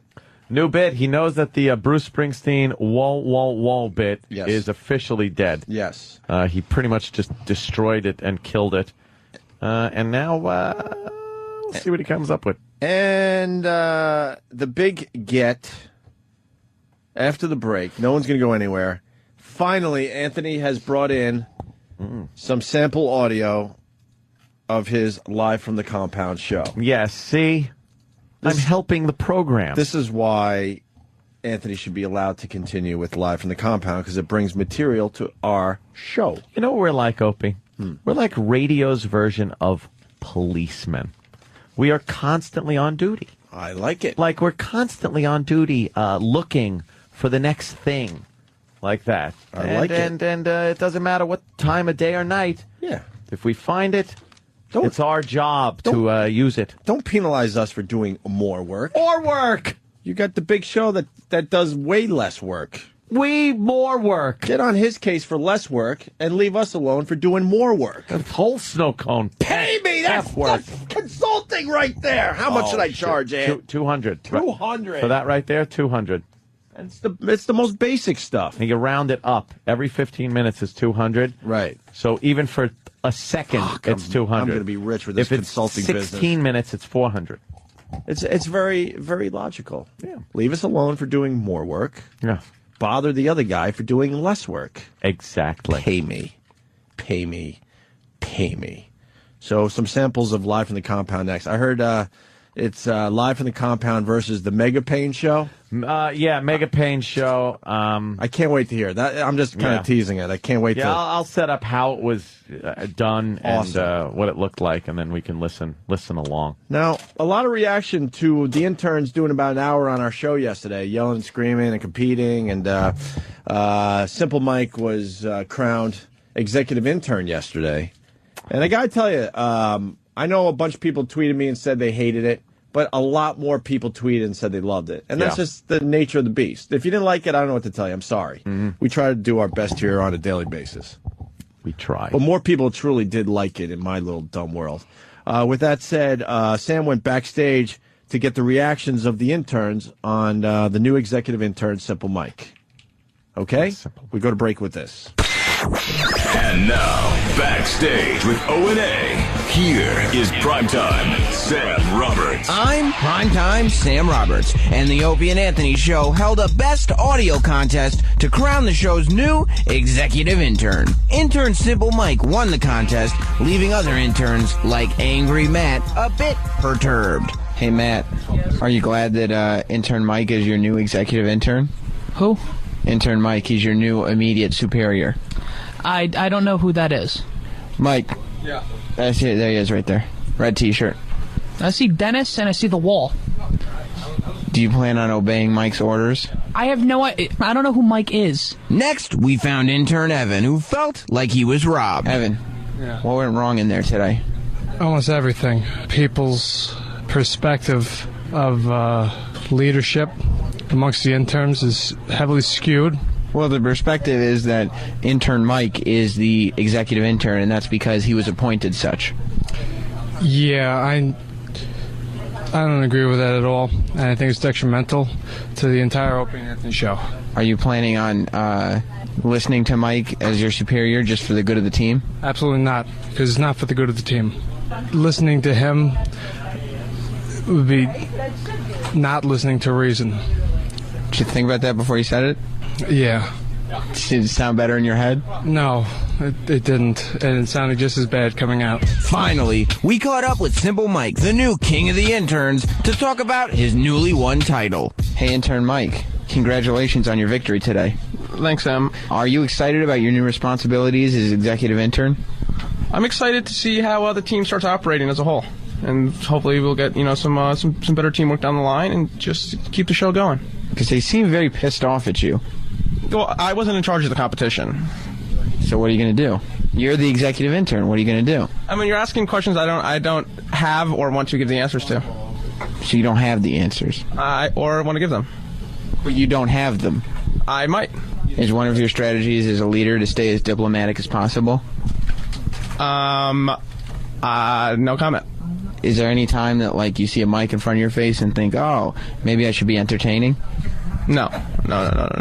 Just try and stay PC. He may be bad on the air, but at least he knows a lot of meaningless and condescending jargon. Something tells me this kid has executive material written all over him. I'm Primetime Sam Roberts, and this has been Backstage with O&A.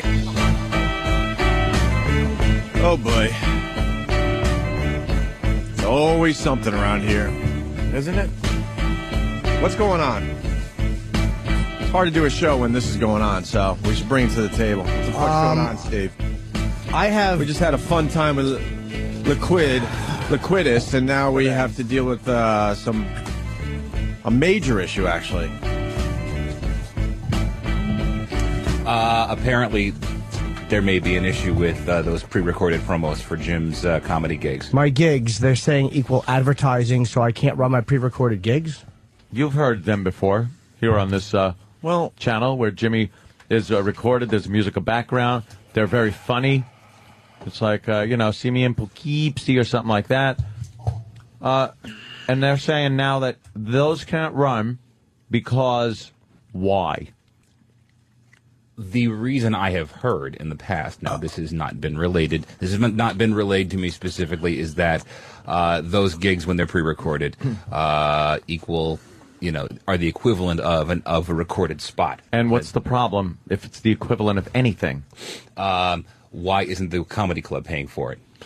Well, here's the deal. It's not as much for the comedy club as it is for Jimmy Norton. All right, hold on. Let me give the show. Let me jump in. I got to give the history of this whole thing, okay? This was a deal we made many, many years ago with Jimmy and our comedy friends. Simple as this. We have a lot of great comedians that come in on this show and really help out the program. I don't have to tell anyone that. And the deal we made, it started with Jimmy and the rest of the guys, was, look, we can't really pay you for your time, but, we'll give you some nice exposure for your gigs, which means they get a few more people in the seats. And a lot of these guys have door deals and whatnot, and they make more money if more people are coming to see their shows, okay? And as far as Jimmy goes, more importantly, Jimmy doesn't make anywhere near the amount of money he should be making for his participation in the Opie and Anthony show. Right. And the deal we made with him a very long time ago at XM when we came to satellite radio was like, look, Jimmy, we could give you this, but what we could do to make up the difference is make sure that we promote everything you do so you make more money when you're doing all your side stuff. Not side stuff, because it's his career. Okay, fast forward, that went on for years. Everyone was happy with the arrangement we made. The comedians are like that. Yeah, it's worth it to me. Jimmy, of course, making nice money on the side, which made it worth it to him to continue doing the show. The last I heard, they got rid of the promos of all our comedian friends. Yep. And I'm like, that doesn't make sense. That's not cool. These guys are coming in and doing us a favor more than we're doing them a favor. Unbelievable. So we lost that argument. And now, out of nowhere, we're finding out that not only are we not playing those promos, we're not playing Jimmy's anymore. That's this company. I don't know what they're doing. That's not. Why are you doing this? Yeah. Why? Why are you fucking me with this? Where's the upside? We all know what's going on behind the scenes. Why is this happening? Yeah. All right, then you got to pay Jimmy about 5 times the amount of money. Why is this happening? The guy. It's like they want. I get the message. Show. They want me to leave the show. I got it. I know what's going on. I understand what's going on. I don't know what their intentions are. I'll say that too. I don't know what they're thinking.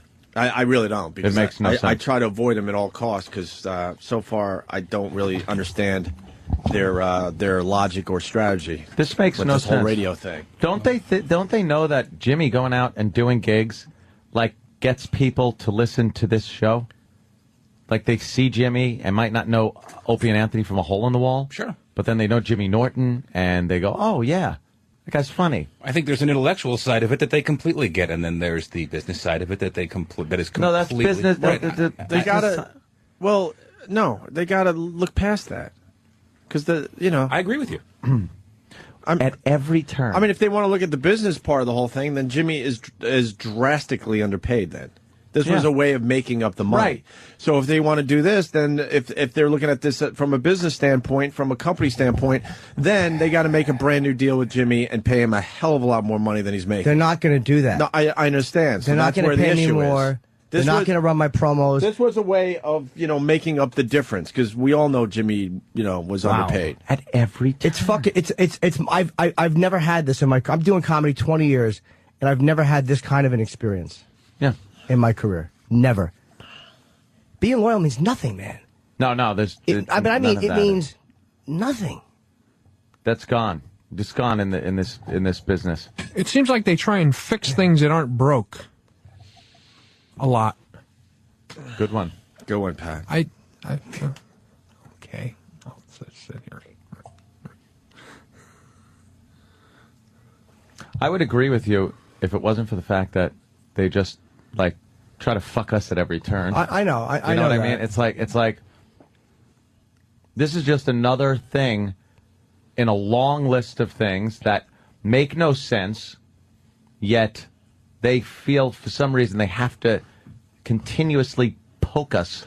I got with a gigs. stick. I got gigs in Atlanta coming up, and somewhere else, Chicago, maybe Middletown, New York. Whatever. It's mind-boggling. Plus, it was a way to get the plugs out there so we don't take away from the general show. Right. So now, all right. So now, what we're going to do, because Jimmy's our guy, now we're going to spend a lot of time in show making sure people know where he's going to be playing. Yeah. Fuck it. We'll do it live. Are you kidding? Pretty much what we just said.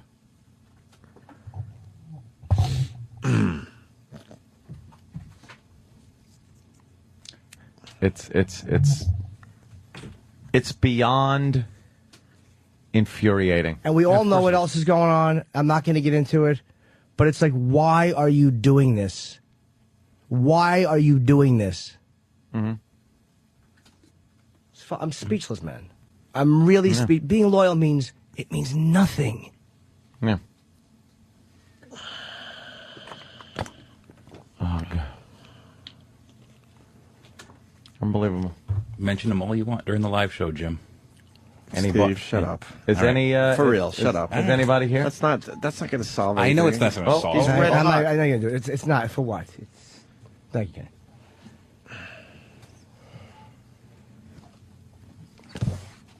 They're making this really hard. I can honestly We tell come you. to the table every day and we're holding up our end of the bargain. Trust me, more than holding up our end, and they just make it hard at every fucking turn. Every fucking turn. It's the worst experience I've ever had. Yeah. And I'm a really easy guy to work with. I mean, maybe I'm a pain in the ass sometimes. I'm here every fucking day, unless I'm out doing a gig. Well, I fucking plug the company. Do you think Leno, he likes Opie and Anthony very much, but let's be honest, he was happy to plug them at XM, but he's not too crazy about certain elements maybe here. Exactly. They have a Jimmy, war going on. Jimmy has proven he's a soldier. It means nothing, though, man. I know. He gets a lot of national exposure, a lot, and he makes sure that he mentions Opie and Anthony, Sirius XM. He's doing. Why don't you pay him for all these unbelievable plugs? It's fucking amazing. It's great advertising for our show and the company, and then they turn around and do this to him.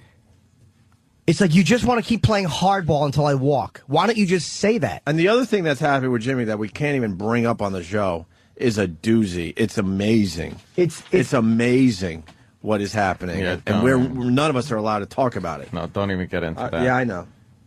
But that one's amazing. That's. I am speechless. I did not know Jimmy. I knew they were doing it with the other guys. And I argued that. It doesn't even matter if they're here. What are they going to say? It's giving me more garbage and more. Hey, it's you know, I don't even know what it's going to be. I can't even say. I don't even know. Well, something's got to be said. Is anyone down the hall? I've never felt so completely unprotected. And I don't. What do I do wrong? I don't fuck up. I don't fuck the company. I'm loyal. It's like I plug you. What do you want? What do you want, man? Yeah, why would they do this? And they do it in such a way like they assume it's like no big Oh, deal. God, We're finding I know. out about it right now. I just found out because I walked in and Derek, I'm going away. And so I'm like, yeah, I'm doing this and that. I'm such a dumb fucking motherfucker, man. I'm a dumb motherfucker. I'm a dummy.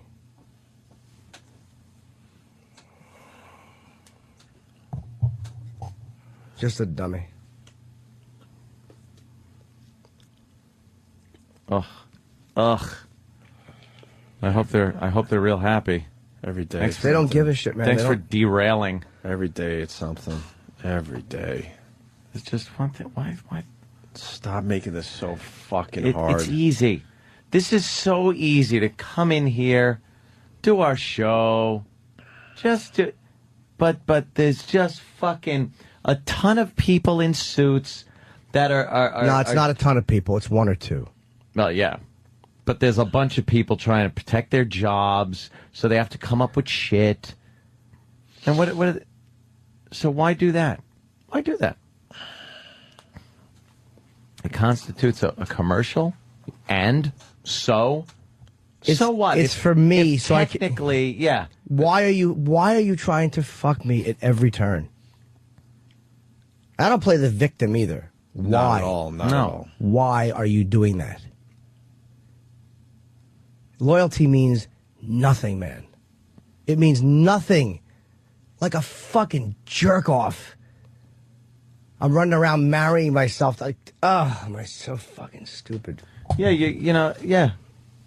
You go on shows, always mention Jimmy's promoted the company in this show way more than Ant and I have, because Jimmy, you know, gets to do all these national shows, and he's right in there making sure he gets. I promoted the plugs in. platform on 7 Lenos. Yeah, It's fucking. Lenos. It's disgusting. You know what? And it's embarrassing. You know what 7 Leno commercials would cost this company? Yeah, exactly. Why don't you use logic before you just casually make these dumb decisions?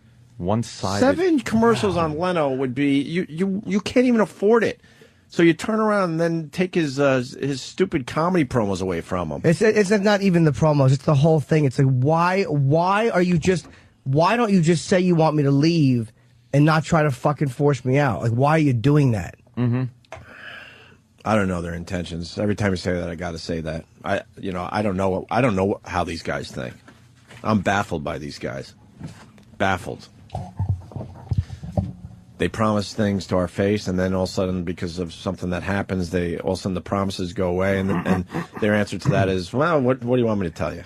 Well, I want you to do what you said you were going to do. That's all.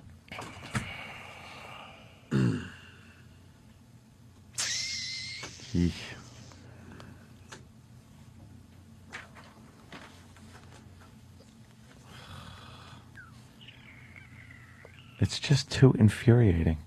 Because it doesn't end. Being loyal means nothing. There's it's one thing after another. It means nothing.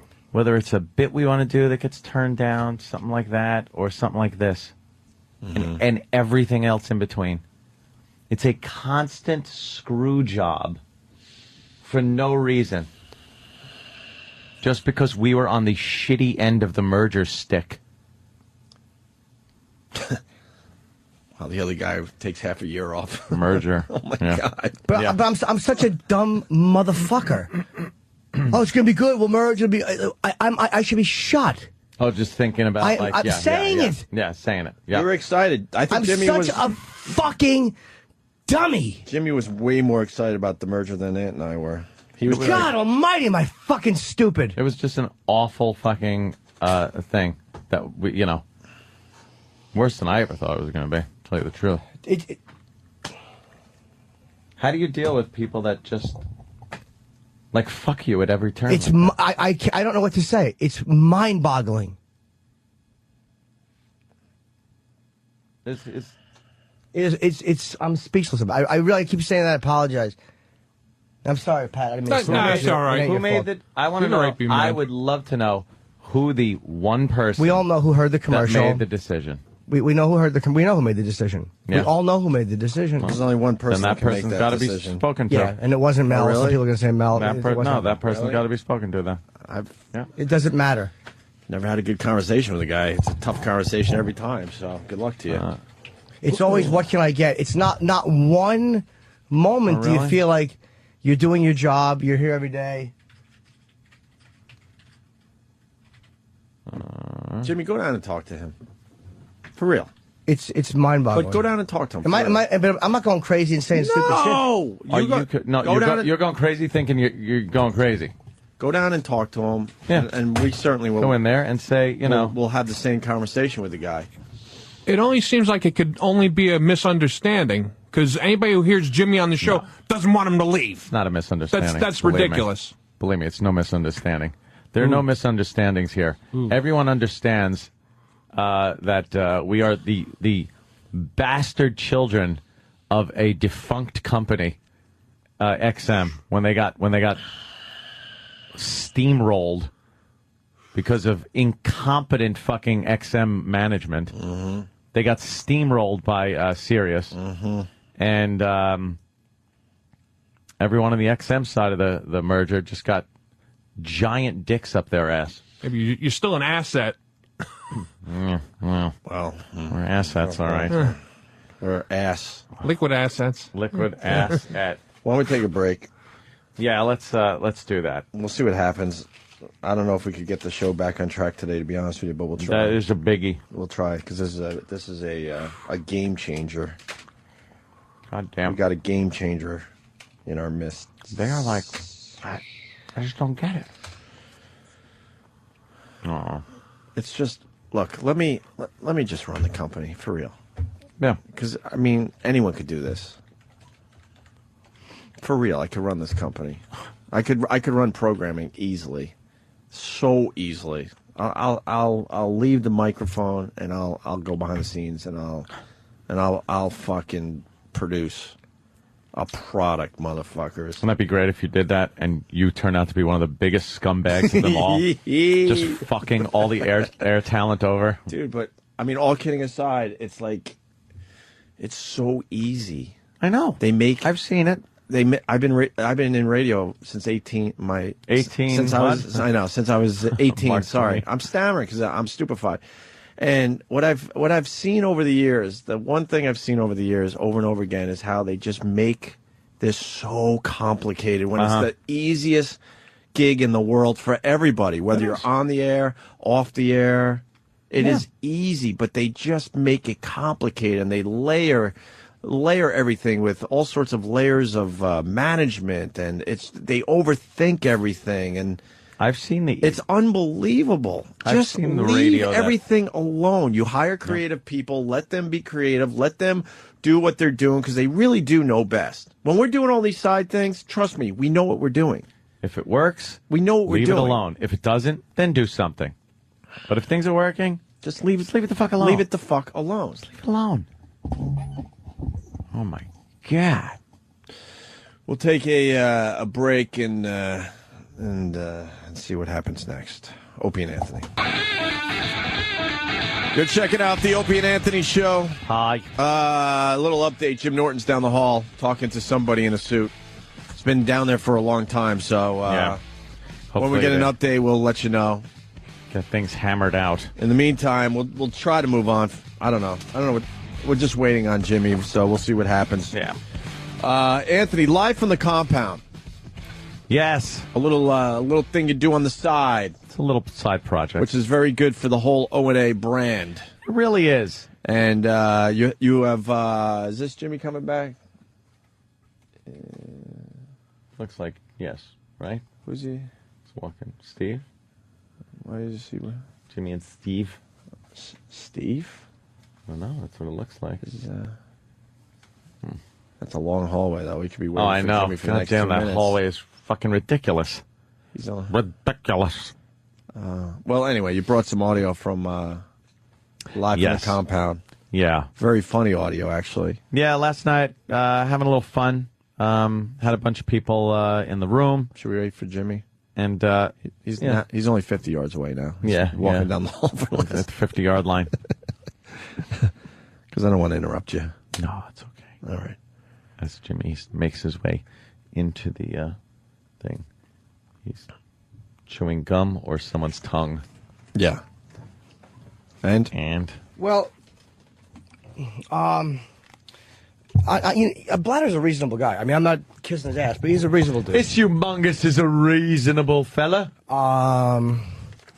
So a few minutes and one blowjob later, I'm going to cut a promo. It was a bit of a misunderstanding. They you know, saw it your way, Jimmy? It wasn't 100%, but he was like, yeah, we just want to figure out a way to do it where it's right, and it's like, but he wasn't being a dick, and I know he was being truthful. It's like, you know, you can kind of talk to somebody and know. And with other stuff, he's just a reasonable dude, so I appreciate that. All right, cool. But they have to understand the history of this and where this comes from. Yeah. Like, this was the deal we made a long time ago because... Wade? You know, Jimmy should be paid a lot more without getting into the finances Right. of the damn radio show, but it's, you know... So this was some compensation. Yes. Extra compensation. Yes, to make it worthwhile for Jimmy and you know, in a way where the company could make sense of the whole thing, too. Exactly. And everyone was happy with the arrangement we made, by the way, almost 5 years ago. Yeah. And it's like you start to feel, just with other things, you start to feel silly after a while. Like what am I? Am I a sucker? Like, am I a 40-year-old guy who's just? Yeah. What am I, a sap? Am I that dumb? Yeah. You know, so that's what you start to feel like. There's still other stuff that I'd like to resolve, but I do appreciate Steve on that one. So we're gonna figure something out. Yeah. I mean, I'll cut the other one and run it. And I will say this too. Sometimes there's probably got to be a better way to run them because, you know, I don't know how often they run, like, but you don't want it to be every 10 minutes. And I get that too, because I've heard them sometimes going, "Ugh, this is a fucking long one." You know, and again, I'm not an unreasonable ass either who says it should be all Norton all the time, you know. I'm pretty fucking even keeled with that stuff. Well, you kind of push that on us a lot, though. No, I know that, but it's more because I understand that my voice is so pleasurable. Jesus. I just bring a smile. Really do. That was really sad there, man. Fuck. No shit. Wow. It's like I just want to be happy to be here. I want to enjoy this. I really do, man. here. I love doing fucking radio. I love doing this show. You know, we have a reputation for bitching. Absolutely. But we are bitching. But we do. Oh, you meant the other way. The He bad way. has the G at the end. You have an IN apostrophe. Oh, that's different. But it's time for management to turn this thing around. For real. Like, we are holding up our end of the bargain. There's something called good faith that this company, for some reason, doesn't understand. XM totally understood that. They would just do things in what was called good faith. Like, you know, we're all in this together, and maybe we can't do this for you, but we'll do this. And it was done in good faith. It wasn't part of a contract or part of a spreadsheet or part of anything. It was called good faith. Yeah. And these guys got to understand this stuff. We're the easiest guys to actually have as employees, believe it or not. Just leave us alone. And know that we're really smart at what we do. We really are. And we yell and scream when we get frustrated because we don't understand why they don't see the obvious. All this comes down is the obvious. Yeah. Just fucking let us do the show. And we'll shut our fucking mouths. We're real, yeah. Because we're sick of bitching. Dude, I'll be the biggest. I've already been a Sirius XM whore. I'll be glad to do it everywhere I go. Yeah. It's like I like that in the introduction. I love being associated with the show. I like satellite radio. I fucking hate terrestrial. Right. For real. Right. Not that anybody gives a shit, but we went back to terrestrial. It was a money hit, much more for you guys than me, but it was a hit for me too, much more for you. But on a creative level, I was thrilled. Right. That not even to knock K-Rock. I was thrilled, creatively at least, that went away. I just look at it logically. What you get from Jim Norton from just a marketing standpoint, you can't pay him for the marketing he's given you. It would cost you a bloody fortune to get mentions on, you know, Jay Leno, not Jay Leno anymore, obviously. But Jimmy will certainly be doing Conan O'Brien and Letterman and all these national shows. And Hopefully Leno too. It starts at 10 o'clock down in September. Oh yeah, exactly. In September when Leno comes back, and there's Jimmy front and center, Opie and Anthony, Sirius XM. You would pay a fortune for that. So just leave them alone. Leave us alone. Just look at it logically. That's all. You're right. Use good faith. It's like we're doing the right thing. I love being here. Anthony and I have been at this for 15 fucking years, and the one thing I can tell you, with all the companies we've worked for, that there was always something called good faith. Yeah, that just worked. It transcends and for some reason that legal documents and things like that. Right. It's just it's a handshake thing. It's a all right. That sounds cool. Let's see if that works, kind of a thing. But now it's all about, just whatever's in writing. If it's not in writing, it never happens. Right.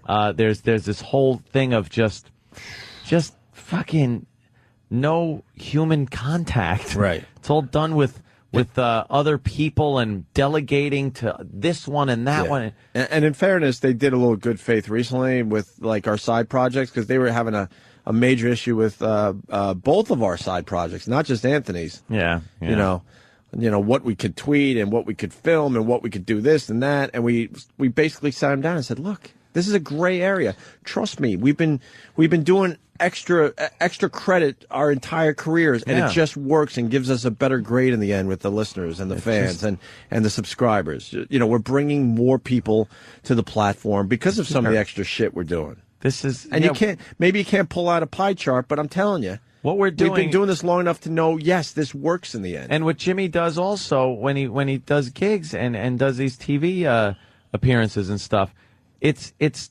telling people where they could find us on a daily basis. Mm-hmm. If they enjoy us, it's a commercial that they don't have to pay for. What's a 30-second spot go for on like Jay Leno? For real? Got to be $20-$30. That's not worth. It's funny if that was right. Perhaps exactly right.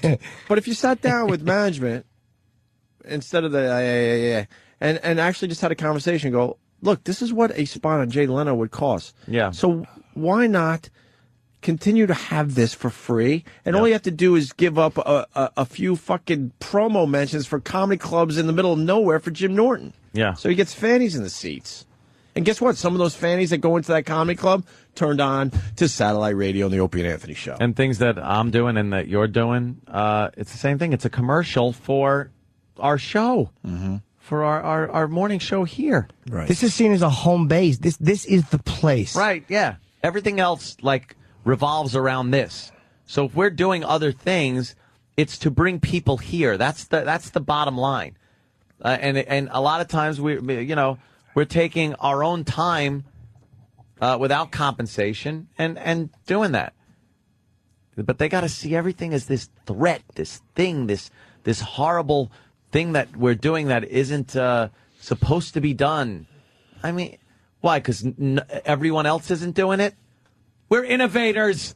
We really are. And I got to call Bob, too, because I think, Bob, with certain things I have to, I don't shit on, I don't motherfuck Bob, but there's certain things with Bob, I'm like, you know what, man, we really have to. Take the Spurs to him every so often. For real, because I'm going to make a move that I cannot have that anymore. No. I feel like, I think Bob's a great agent, but there's certain things that, Bob, you got to handle certain things appropriately. I don't disagree with you at all on that one. God, the managers I have in comedy are fucking ruthless. Yeah, they don't put up with shit. Dude. Give them the crop. We don't put up with shit anymore. We don't. They don't fucking play games. I watch the way they deal with fucking with people. They don't play games at all. But they're great. Right. They're professional, but they also, make sure. You know what? I'm going to stop. I sent you Red paddle me for make it official. I'm just saying that I'll have this conversation with somebody instead of in front of everybody. I deal with them. Trust me, Jonathan and those guys and David. Red paddle. Thank you. They're fantastic. Yes. Thank you. Hey, I sent you guys an email last night. I don't know if you know my fucking. You didn't send me no fucking email. I sent you and Anthony a private email. I certainly did. Motherfucker, I didn't get it. What time? I got it. My butt hurts tonight, so no. Why? I said lick. I didn't say fuck. Alrighty. I am sorry I snapped at you, Pat. I'm sorry about that. Jimmy, for real. That was what time most you sent fun it? Part of the whole thing. I don't remember. It was late. I sent it just to you and Ant. That's cool if you didn't. I didn't get it. Oh, all right. Maybe Can you resend it?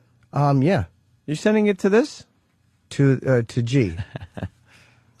My Gmail? Yeah. All right. Oh, I think so.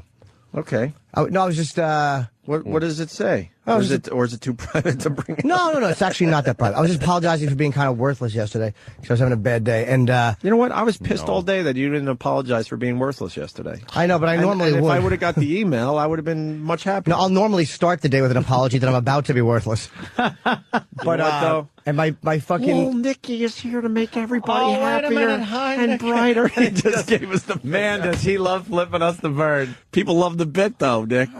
Sorry, but we He have almost to got continue. away.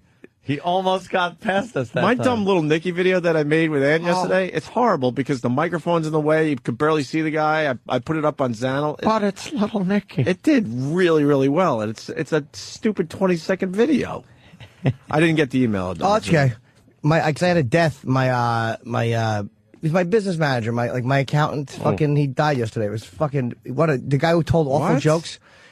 Remember, I told you that I don't know if I told you I have an accountant who was an accountant genius, and he was Yeah, I know who you're talking Mark. about. Yeah. The guy who had the really weird voice. Yeah, he died. He had blood cancer. And He had what cancer? Blood cancer. Oh, God, can't ever be good. He's the one who would always tell awful jokes, and that was part of his charm. Hey, did you hear the what about? And like whenever he would get to the punchline, I would always go, I can't really hear you. What'd you say? And then he would start, and I would just hang up on him in mid-joke. Like, he'd be like, 2 Jews walking into a bar, click. And then he'd call back, I'd go, I had a damn phone. What was it? And at the same place, I'd get him every time. He was just a really sweet guy. Sorry to hear that. No, that's right, man. It was just it was kind of a surprise. I'm sorry. I really brought this show down today. I apologize. The pre-holiday show. Don't you worry about it. Jeez, what do you think? It's July 5th? Bring it right back down even lower. All right, We're well, just the guys to do it. Look. Hey. Oh, who did that? Because we do put out conflicting messages. We're happy to be here. We're happy we survived the merger. We're happy that we're doing our show from this facility and all that. But you gotta learn about us. We work harder than any other fucking radio personality in this goddamn building. Hands fucking down. Yeah. Even the big guy. Way more than the big guy. Just learn about us. You'll see how fucking brilliant and creative we are. Like the modesty, too. I love that. How many fucking shows have lasted this long, motherfucker? Right? And we're damaged people. Damaged goods. Always have been. And we like blowing up things, but guess what? Whole career. No one else gets to blow up things so many times and continue doing it. Know why? No. Brilliance and creativity. I certainly hope that's Hallelujah. Pay me. Is that a consulting fee yet? Yeah, not really. Come on. That's a blatant self-promotion. All right. You want to do some live from the compound? I've been telling Ann started the live from the compound thing, which is terrific. I take a peek every once in a while. It's a lot of I'm fun. officially not allowed to do it because then that would be the Opie and Anthony show and they would have a problem. Yeah, then that'd be kind of a problem. Although I kind of made it a weird appearance on your show. Yes, you did. A very bizarre appearance. But anyway, it's from the bomb shelter in my house. Can I come on one time just to hang out for a little bit? I would love for you I know Oprah's not allowed. Am I allowed? hang out. All right. Of course. You're allowed. Come on in. It's anybody. Everyone knows it's going to be the Anthony and Jimmy show soon anyway. Oh, so. is that what it is? Dude, I know you're assuming kidding, Danny. but please. Don't just stick around, please. For real. I can't even handle those jokes. That really fucking buzzed me out. I got dreams. No. I got them too.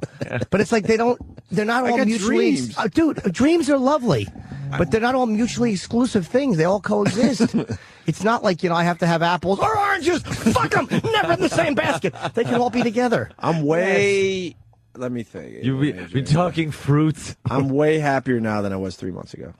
And I'm enjoying doing the show with you guys. I hope Big so. time. Yes. Yay. I also like to do little side things. That's all. I think that's healthy. To do little That's side all. things. It's just All fun. kidding aside, that's where I'm at. Good. I don't want to leave. It's fun. What What are am I you doing later, Dan? Well, I want to Going leave in over? a half Tip a hour, few? but Nice.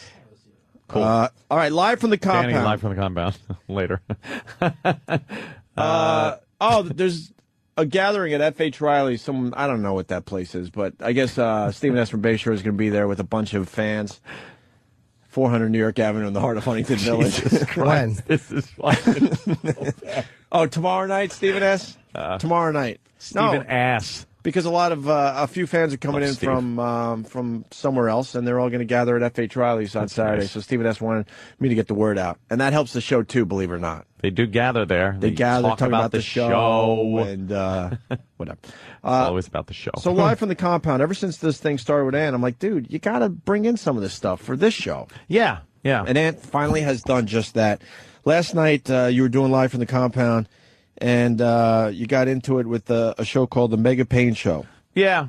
At first I was just yapping about faggy movie trailers and things like that, and then some guy pops a link up there, so I hit it, and on this same web server is somebody doing another show, and it's some woman doing a show where she just talks about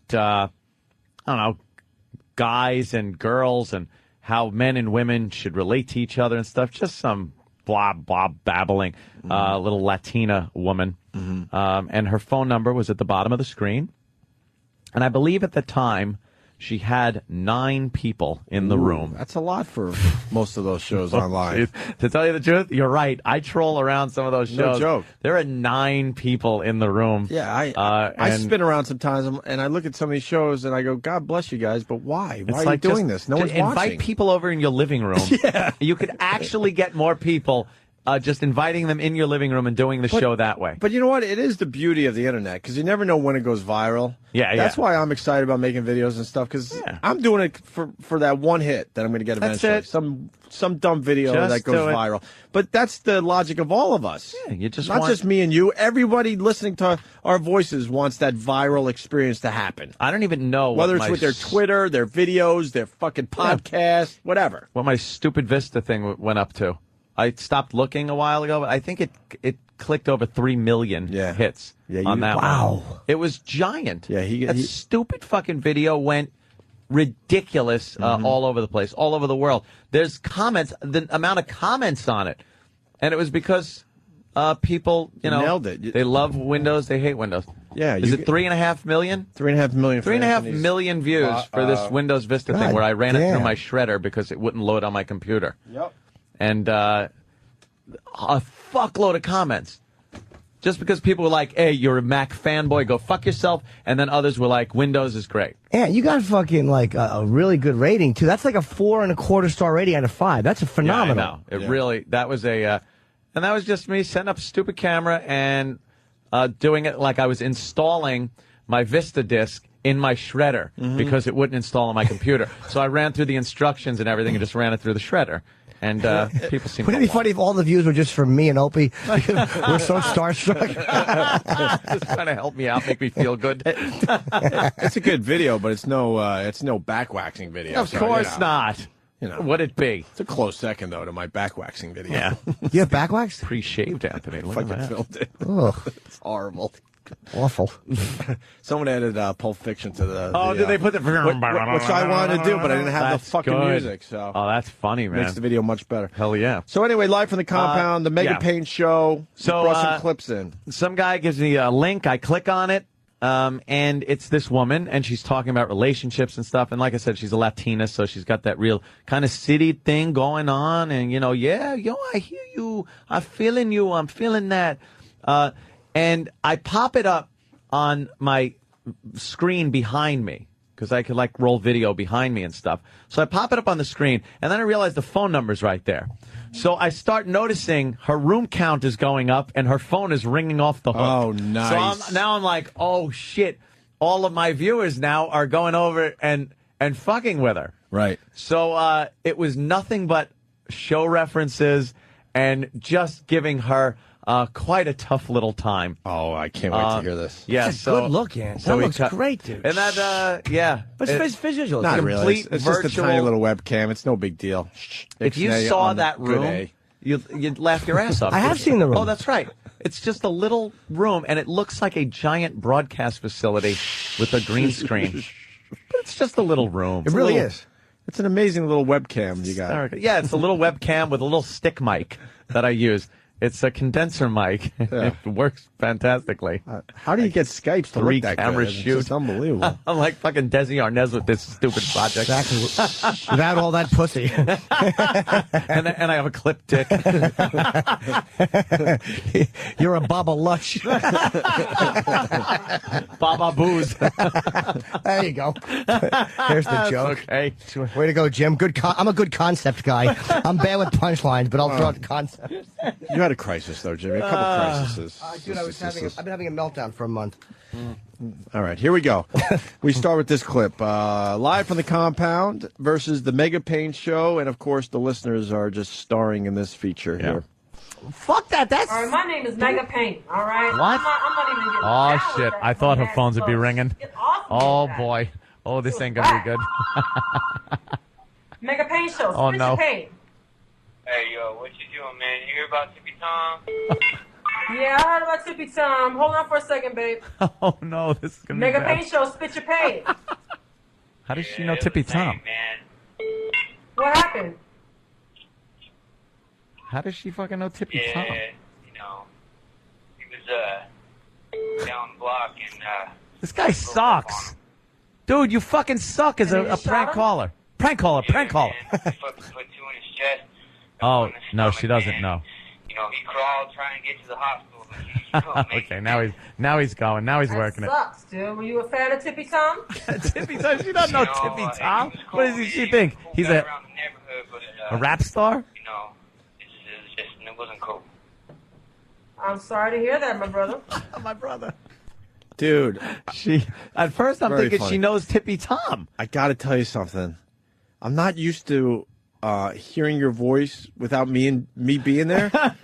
So every time I hear you on that recording, I keep looking at you, Why do and you I'm like, think he's I'm not talking now? It's like, why are you talking over the clip? And then I wanted to shut you up so we could hear the clip. Dude, I just was Did you thinking do the same thing. Like, what are you talking over it for? And Right. you're not. Yeah, well, I was talking over it at the time because Yes. I didn't just want to I'm kind of like- play the whole thing. I kind of because it just kind of happened, so I needed Yeah. people to know what But was going on. But I'm like your pet dog, and I'm hearing you. You know, Why I'm do you hearing you keep somewhere. talking? What?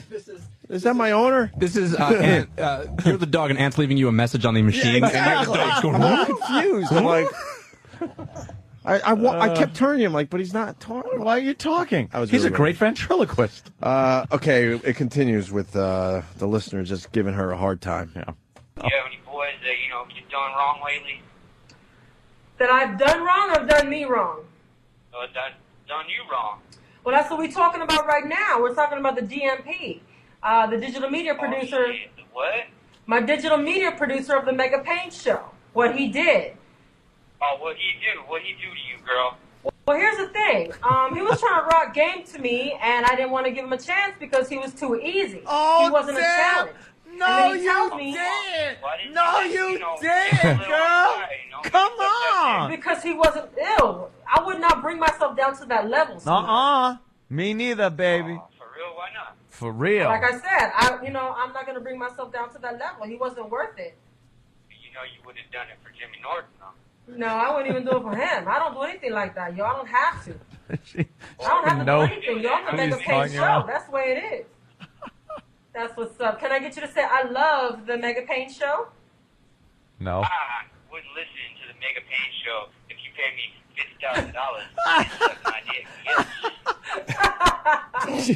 You gotta love them, man. I love every single one of them, and that's how we do it on the Mega Pain Show. She just was happy to have so many callers. yeah. Didn't matter that they were calling her names and telling her that they wouldn't listen to her show if you paid them. Nice. Caller, this They next start one. getting vicious. Yeah, the next one. Caller pretends he's Anthony and insults him. Mega Pain Show, spit your pain. Spit that pain. Go. Yeah, I was dating this newscaster for a while, but, you know, I had to put that off because she was tripping. But now I got hair plugs to try and, you know, work on my self-esteem. And I wanted to know what I could do to meet a girl that would love me for me. What do you look like? You know, I got pretty bad skin. It's not that good and nothing like that. Fuck you, asshole. I'm tripping with my hair, you know. Oh. I'm tripping with my hair, you know. How old are you? I took Accutane, but it was later in life. You than 50. He said 50. I know, fucker. Well, what do you? Okay, when you're in a club, what do you say to a female? Fuck me. I say I'm on the radio. You say you're on the radio. Yeah, I like young girls. So you tell them that you're an on-air personality? Oh, yeah. Oh, my God. Okay, that is the oldest game in the book. That's like you saying, I'm a director, I'm a producer. That is the oldest game in the book, yo. Yeah, this chick was, she was just enjoying the fact that she had more than 9 people in the room. And she started getting all like, yeah, they're all here for the Mega Pain show. It's like, no, they're here for the annoying motherfucker show. Apparently, a lot of people have crushes on me. Yeah. What the fuck do they do to your me? name comes up. What the well, fuck you know do they how do it to is. me? What is that beeping, by the way? You keep hearing that. That's her goddamn fucking atrocious system. Oh, another phone call coming in? Phone. She's using her cell phone, a fucking personal home phone. Oh, okay. There's other things that when she's just getting she's started. call waiting. She's not a media mogul like you. She's Yes, just getting started. exactly. I like her. I think that's kind of sweet that she's fucking really wants it that bad. Yeah. What's going on? Funny, you guys are Hey, I assholes. got a problem. I don't know how to talk about it. I got a friend of mine. He's real close to me. We work together. Name's Opie, and I don't know. I got a crush on him. I don't know how to tell him. Am I in the wrong to tell him? We worked together for years. What should I do? You have a crush on Opie? Yeah, he's my coworker. I don't want to go any further with last names or anything. Well, I think that you need to get in line because a lot of people got a crush on Opie. He's from New York, right? I think originally he is, yeah. Yeah, man, I'm telling you, you got to get in line for that one because a lot of guys call into the radio show and they're always like, they say they got a crush on Opie. I'm telling you. Fuck, damn, yo, really? The problem is, I think he's got a crush on another guy named... I don't even want to bring up Steve C. Well, I don't know what to say. I'm sorry. I don't even want to Steve C. I don't know. I wish he had a big black cock, so I know. Jesus Christ. Big black cock. Where's she based out of? I don't know. New York, I'm guessing by the number. That's got to be the Was that Bronx. 213? Where's 213? I don't know where that is. 213 is California. That's Oh, California. it is. Oh, sorry about that. Yeah. L.A. From New York. Apparently, she knows Opie. All the guys are trying to get in line, yo. That's wonderful. Thanks, Ed. And then finally, it ends with a string of prank callers and ends very nicely here. Yeah. Yes, hello? Hey, how's it going tonight? It's going very, very, very good. Not you. Mega Pain Show, spit your pain. Funny. Yeah, I'm the original Golden Bud. Hey. Mega Pain Show. Mega Pain Show, spit your Original pain. Golden Buns. Hi, this is Jimmy. Hi, Jimmy. How are you? Hi, can I say cunt on the air? You can whatever you want, babe. All right, you're a cunt. Thank you. You know what? Not the first time. Thank you. I love that one. Can I say cunt on the air? Yeah, say whatever you want. It's cool. You're a cunt. And it was so reasonless. She's just doing a nice show. I know. Oh, God. It's horrible, but gonna have to work That's on that very feature. funny. There you go. Just punch up other people's shows and have people just harass The them. funny thing is, like 10 years ago, it was the same thing, except you would just do it in chat rooms. Now people take over Yeah. each other's video podcasts. And 20 years ago, you would just do it, and it was called prank phone calls. Like, I mean, shit just, it's the same thing. Now you can just take over someone's podcast and fuck with them. Well, you know what? Hysterical. She's on the That's map a lot of now, fun. though. Make a Yeah, Pain yeah. show.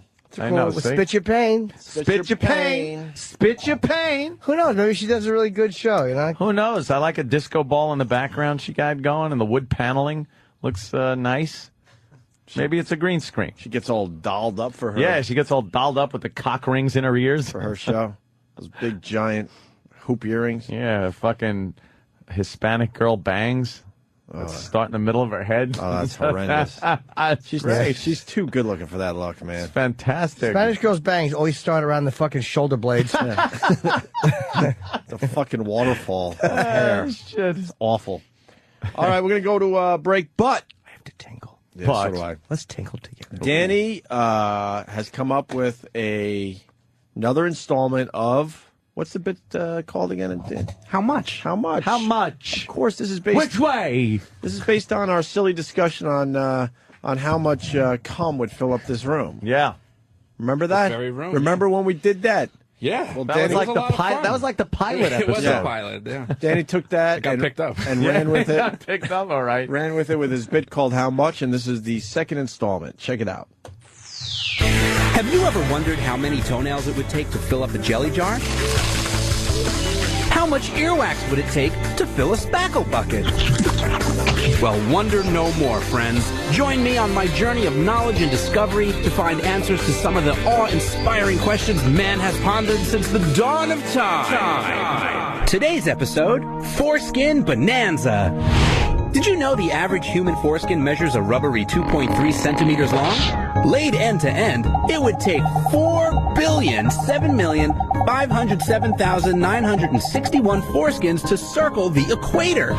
If we measured height using foreskins, Shaq would be 94 foreskins tall, or 18 black ones.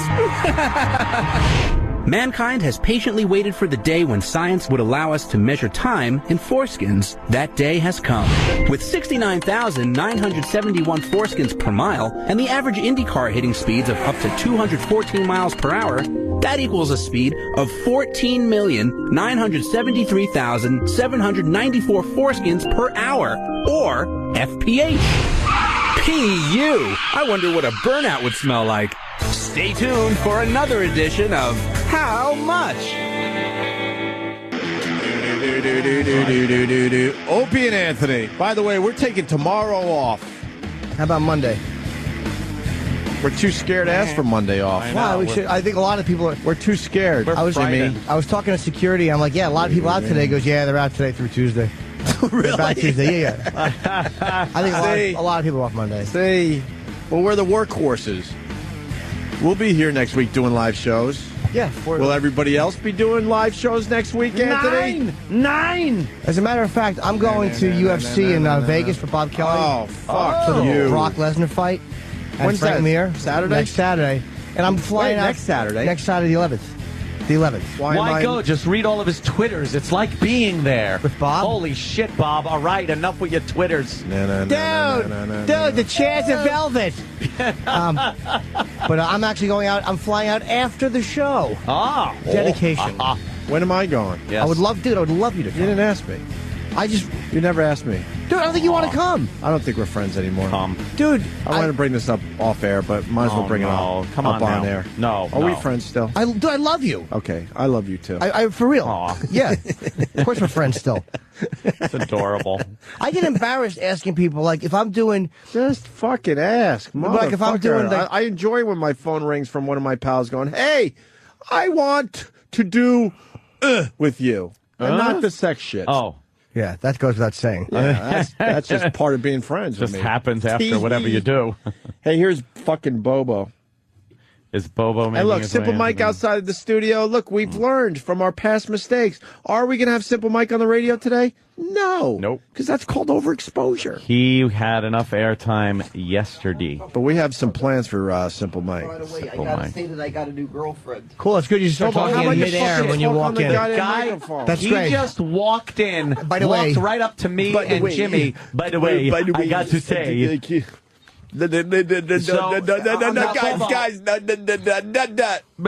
Bubba, hold on. You don't just blurt out something like that. Now, you have a pretty big announcement to make then. Yeah, I'm dating Christina. Who's Christina? Yes, who's Christina? She's an employee. I don't know. I see her at that desk right. I don't know. She's an employee at Sirius XM? Wait, Yeah, if you're she dating is. somebody, how do you not Does she know that you're dating her? She will. Well, I hooked up with her last week. Hooked up? In what way? Oh, that we're a couple. It's a done deal. We're a couple. Bobo, did you kiss her? Yes, I did. Oh, was it on the lips with those juicy lips of yours? Yeah, you got big, juicy lips. You really do. Big Juicy. Bobo has livery, kissable lips. I don't want to kiss guys, but if I had to, fuck. Bobo. Yeah, look at those fucking juicy lips of yours. Guys, I don't kiss guys. I got the girlfriend. Bobo. They're a good for girl. They're good for kissing your brother with. Yes. That never happened. Nah, we heard it did. Yeah, It never happened. Because we heard that it did. It That never- you it- actually did it with your brother. It And never that's what- happened. No? All right, hold on. Hold on. Hold on, because I'm being handed something that is going to be just the perfect way to end this week of radio. No, they Shut up. Yeah, hold on, Frank. Bobo, who's this Christina chick? What do you mean? You can't just say that you're going out with someone if they don't know that they're going out with you. Sam, you know anything about this? She knows. Yes, as a matter of fact. Is this I do. real? Well, I introduced the two of them last week. Yeah. Christina was surprised at first, but eventually I think Bobo's charm won her over. Mm-hmm. When she walked into the building this morning, of course, Bobo was already here because he has been here sitting out there since 6:15. Yeah. He kissed her on the cheek, which she, at first, again, seemed somewhat surprised by. But then, Was there a bit of a recoil? There could have been, but it was early, so maybe that just had to do with Where the is she? morning. She's probably blown away by the fact that a guy is this romantic this early. Very That is charming. true. Unfortunately, she's working right now for one of the other channels. I believe Wait, Raw Dog. is this real? Yeah. You kissed her? He kissed her on the cheek. That is It's true. real. So now what makes you a It's couple? real. It's real. What makes you a couple? Yeah, that's a good question. Well, the fact that she said, I'm getting laid by her. She said that? Yeah. How did she say it? What words did she use? I don't know how she said it, but she said Well, it. how did you know she said it then if you don't know how she eyes. said it? With her eyes. Sam, you remember, right? When they say no, they really mean yes. Yes. Apparently, the hammer is the tool of love. And you bludgeon them with it from first the blunt end and then the hook end. And then they enjoy being with you. What are you doing with that hammer, Bobo? I don't know. I woke up hungry. You call it a sling blade. I call it a pussy getter. I'm going to be ashamed of you. Can we get her on the air? I'll find out where she is. All right. Bobo, she has no interest in you. I call it a Kaiser blade. She does. She does? She does, yeah. Did you ask her out on a date? I've asked her out, but she said how busy she is. Oh, yeah. What? She's got to go wash her hair or something? I don't know. She does a lot of crap with, I don't know, whatever she does with the computers. She does a lot of here. crap with her boyfriend. Yeah. No, I'm But talking about I'll the take care of that problem. No, I'm talking about the computers in this I'm talking about whatever computers or something in this building. She's whatever very she does. busy. She has to hook up the DOS prompt, she said. And she won't. She's replacing the keys in all the corporate offices until 2011. She can't go out with me. She's busy. Last week I asked her I asked her if she'd be willing to go out with me a little bit before I left to head out to City Field last weekend. What'd she say? All right, hold on. She called me and said she was very busy today. Oh no. Oh, Posse? Potsy looks like shit. Sorry to interrupt the show, but he's on TV. That's Potsy? That was Pot. Look at Potsy. Anson Weber, his name is. Or Williams. Anson Weber, sorry, yes. Potsy Weber, right? I have a Williams barbecue. Danny's pointing out that Bobo's... My favorite player was Bernie Weber. We'll go with this all night. Payne Williams is a good outfit. Danny's pointing out that Bobo's rubbing his hands together like Carl as well. He was. I think that's not what I was writing. And stopped doing it. Poor little feller. Yes, it's a bit loud. But do you have any potty meat? I'd like to put it on my dick and ejaculate without touching it. Very funny. Thank you very much. I have juicy, kissable, livery lips. I have lips like Lionel from the Jeffersons. Wow. Bobo's homosexuality is in full rage because I have a list in front of me. It's called Men Bobo Would Have Sex With. And now this is by Bobo. Right. Oh, wait. This is if I was. Right. If you were gay. Yeah, exactly. Then these were guys you would have sex with. So, like, any straight guy would answer this question. With a list. And not with a list. Yes. With a list. Do you want it alphabetically or according to girth? They wanted a list.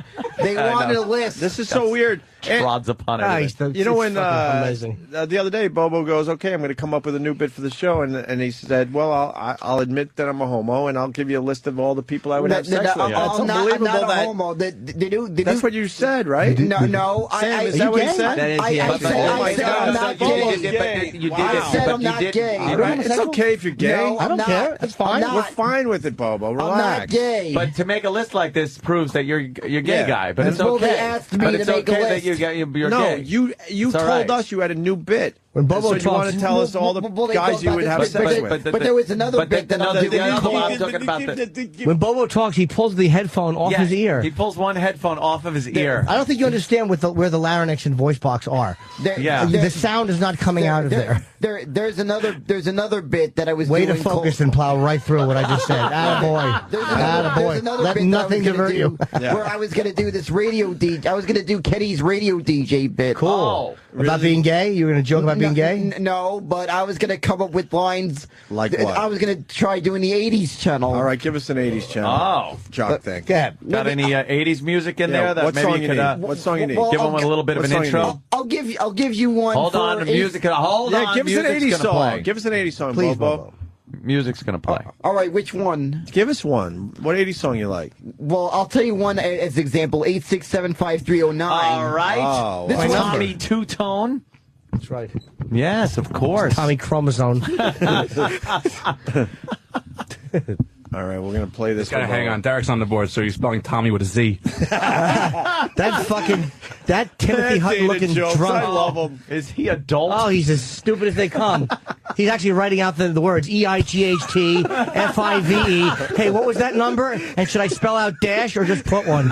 You're a goddamn fool, Derek, and you should be fired. You are a bag of shit, Derek. All right, he's ready. All right. Here's Bobo trying to do a little 80s jocking. All right. All right, this next one I'd like to dedicate to my girl Christina. Yes, that's right. I got someone's phone number. So here's a phone number about a phone number. Here's a song about a phone number that you probably all thought was real, but you idiots don't know. See, no. You gotta stop when good. the vocals. He hit the post with a tractor trailer. Let's try it again, Bobo. Don't you know what hitting the Let me posters? try another one. Let's try Bad. Yes, because that's what that was. Yeah. Bad by This is the song. It's bad. It rhymes with glad and mad. Mothers Against Drunk Driving. Here's Bad because, yes, that's right. I have been bad at times. Now he can see the post with binoculars. What the fuck are you doing? You wanted me to go longer? Come on. I'd listen to this all day. Come on. See. All right, I looked over at Danny. Danny looked at me and was just like stunned that he just stopped. How about let's try one for... That was too long. How about for Iran? All Yes, right, go ahead. Flock of Seagulls. Yes. Holy shit. Go ahead. Oh, my God. That's good. That's Why excellent. wouldn't you listen to this all day, though? For real. All right, all you people with bad hair. Here's one that'll really take you way back. Of course, this would probably take me way back to times I would run from fans that are trying to find my address. Yes, that's right. I'm talking about you. You know who I'm talking about. You somehow found my address. You were knocking on my door.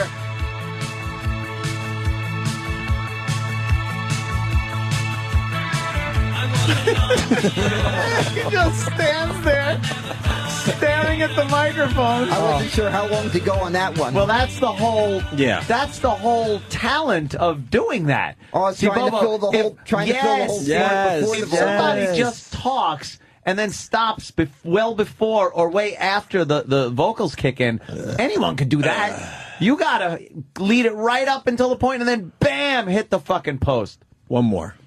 All right, let's see. Let's try Beat It. All right. Mm-hmm. All right, now here's one dedicated to all you people all you gangsters out there. I know all you people. You guys probably always try to kick each other's ass. I see it all the freaking time when I went to Hillcrest High School. Here's what's for all you right now. This here is Beat It right now on the 80s on 8. XM 8 and a Sirius 8. Right, that's right. I know that there's gonna be some bloodshed going on. Bring out those knives.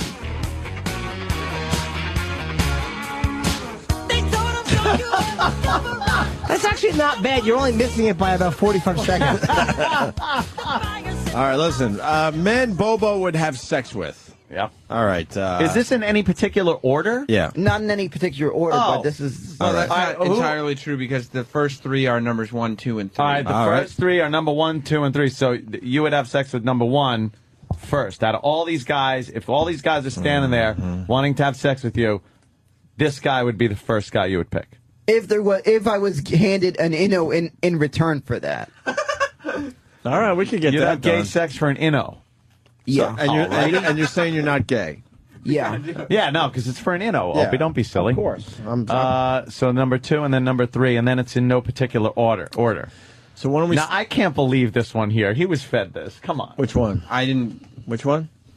Intern Evan was put in charge of gathering these names. Was he? So he was Because if probably- intern Evan was trying to make his own little funny bit, Probably. it's not about him, douchebag. It's not about you, douchebag. Well, let's go through No? the list. All right, Yeah. when we get to that, I'm going to have to question you. Can Bobo read the names? I don't have the list in front of me. Well, you could. Oh, well, here it is. The whole time There's a copy of it. Yes, it's not a tablet for these fucking Mount Sinai. Well, I would have to Go start. ahead, you go right I ahead. would have to- Stammering Joel Joel. stammered past every I would place.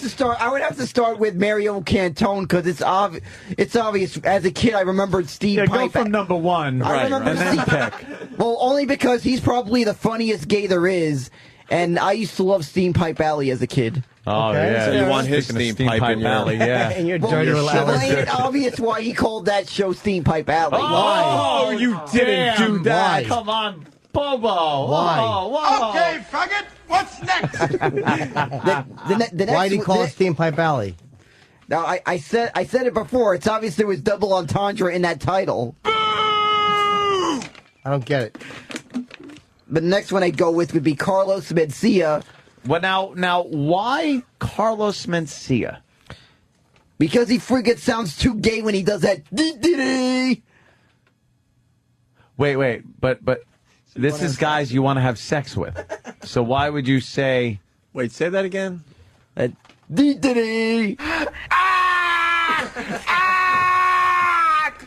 Oh, it feels good to laugh.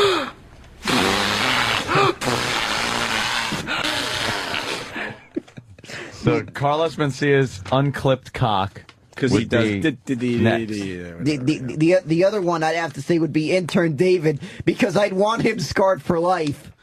Now, how would it be scarred for life if he was fucking you in your ass? No, not if I did that. If he was dead drunk.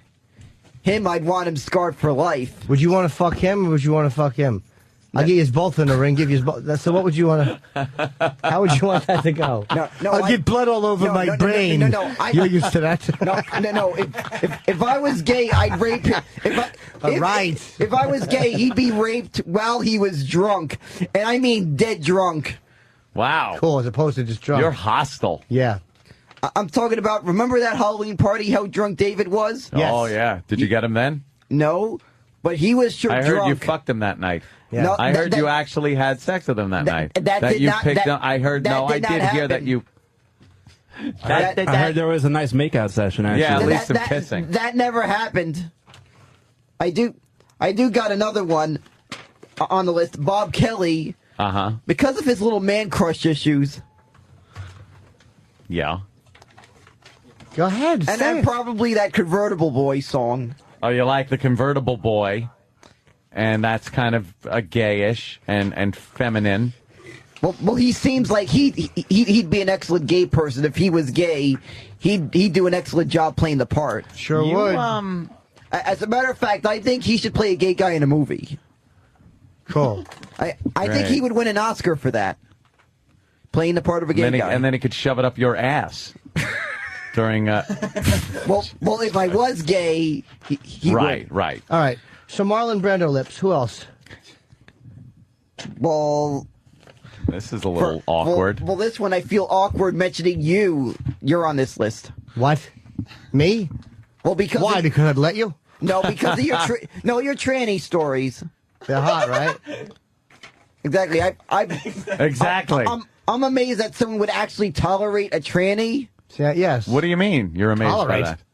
How about hire? Or even hire one. I would not even have the guts to hire a tranny. The guts or the want? Or the balls, like she has. Would you like to, if you had the opportunity? If in exchange for an inno, I would. Well, the old inno. He really likes the and then inno. it would come out and then go back inno. Boo. The other one, Ahmadinejad. Now, he got it right. What is it about Ahmadinejad? Say his whole name. I don't know how to. Mohammed Ahmadinejad. No, Mahmoud. Mahmoud Ahmadinejad. I don't know how to pronounce these. You got it right. These Middle Eastern names. They all freaking sound. They all freaking sound the same. Yeah. Right. And I gotta say these Gook villages. As far as I know, his last name sounds like something I ordered at a restaurant. Whoa! Goddamn, Bobo. An Ahmadinejad. Right? Yeah, that I went to some Middle Eastern restaurant. I said, "Yo, waiter,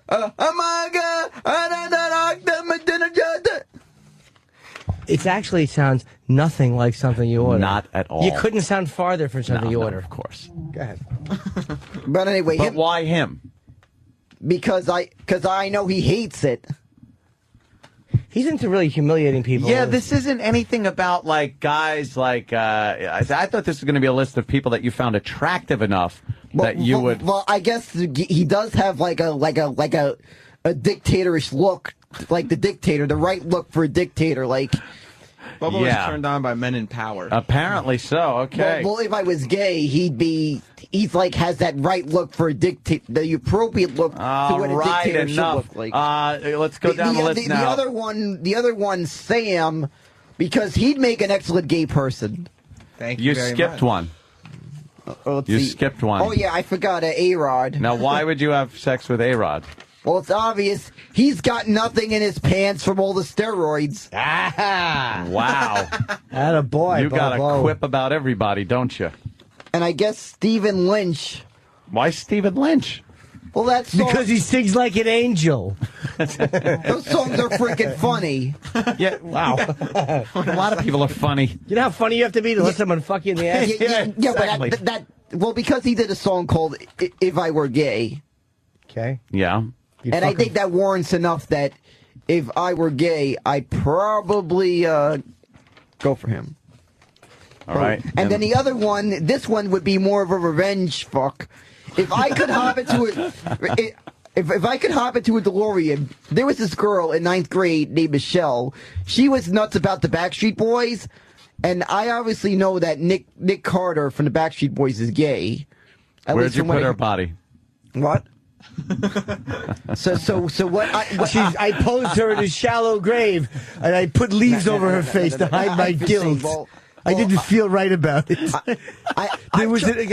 I tried snow plows. I tried asking her out, but it We're never. talking. And what happened? She went to say yes, and you didn't hear it because you talked over You're her? babbling? No, she never even had any interest. She was just way too nuts about the Backstreet Boys. Right. So and that's what did it. If I could hop into a DeLorean, I would bring a present day Nick Carter and just anally fuck him in front of her That would win her over. Just to annoy her, just so she knows that Nick Carter is gay. There's a difference between annoying someone and traumatizing them for the rest of their lives as they scream bloody murder If you want to, every night of their life. Hold on, Bob. If you want to annoy somebody, you put a whoopee cushion on their seat. Right. To brutally rape their male date goes beyond annoying.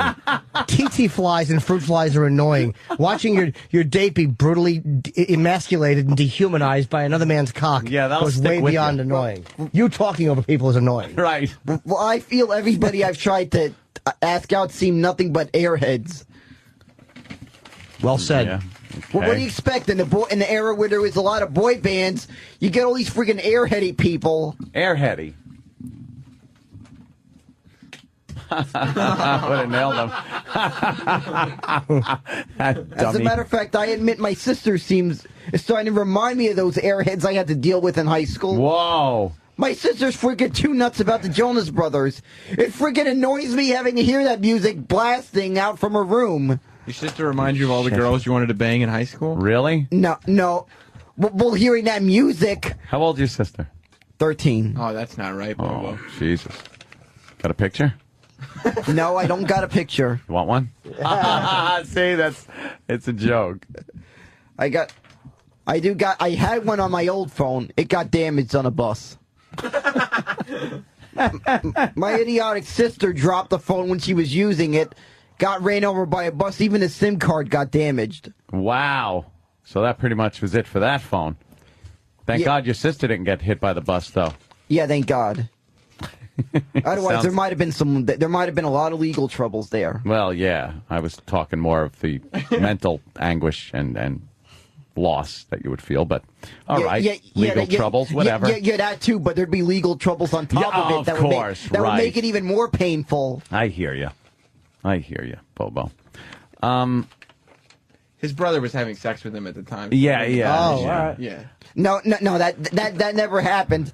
I said it That's might good the have. way you hold the paper. He holds the paper like it's the last thing keeping him from falling off a ledge. It's all wrinkled and crumpled. It's He's grabbing amazing. onto it. Yeah, a big fist. I don't really have use for it, so I was just taking my anger out in the paper. Oh, were you?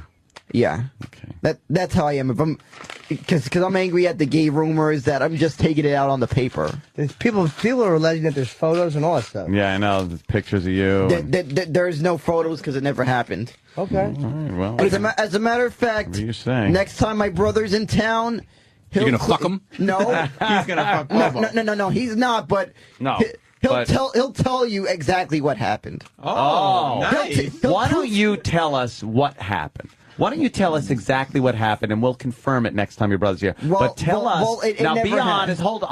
Hold on. Something happened. You already admitted that. So why don't you just tell us what happened and go? Well, I'll tell you what happened. Go ahead. I'm just saying that I don't remember. I hardly remember anything. But I'm saying there probably could have been something that happened. What was it? You know. Come on now. Be a little honest. Well, Open all up. I can tell you is he might have raped me in my sleep.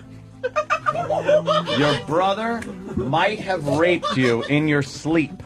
Yeah. Now, what gives you that idea? And how heavy a sleeper are you? No. Jesus. The Well, how fucking young phone I rings was, right? upstairs, I'm awake. 3.5 Dump years, truck all of right? Ambien fell in my mouth. 3.5 years, all right? Who the heck knows what the heck happened those 3 years? Those But 3.5 years. I was in the same room, let's say, with my brother growing up, and I know damn well he never raped me in my sleep. Well, I was never in the same room. He never even lived at the same house. He's a half brother. All right, so what gives you the idea that this might have happened? Well, I know he used to visit. Well, people visit without raping.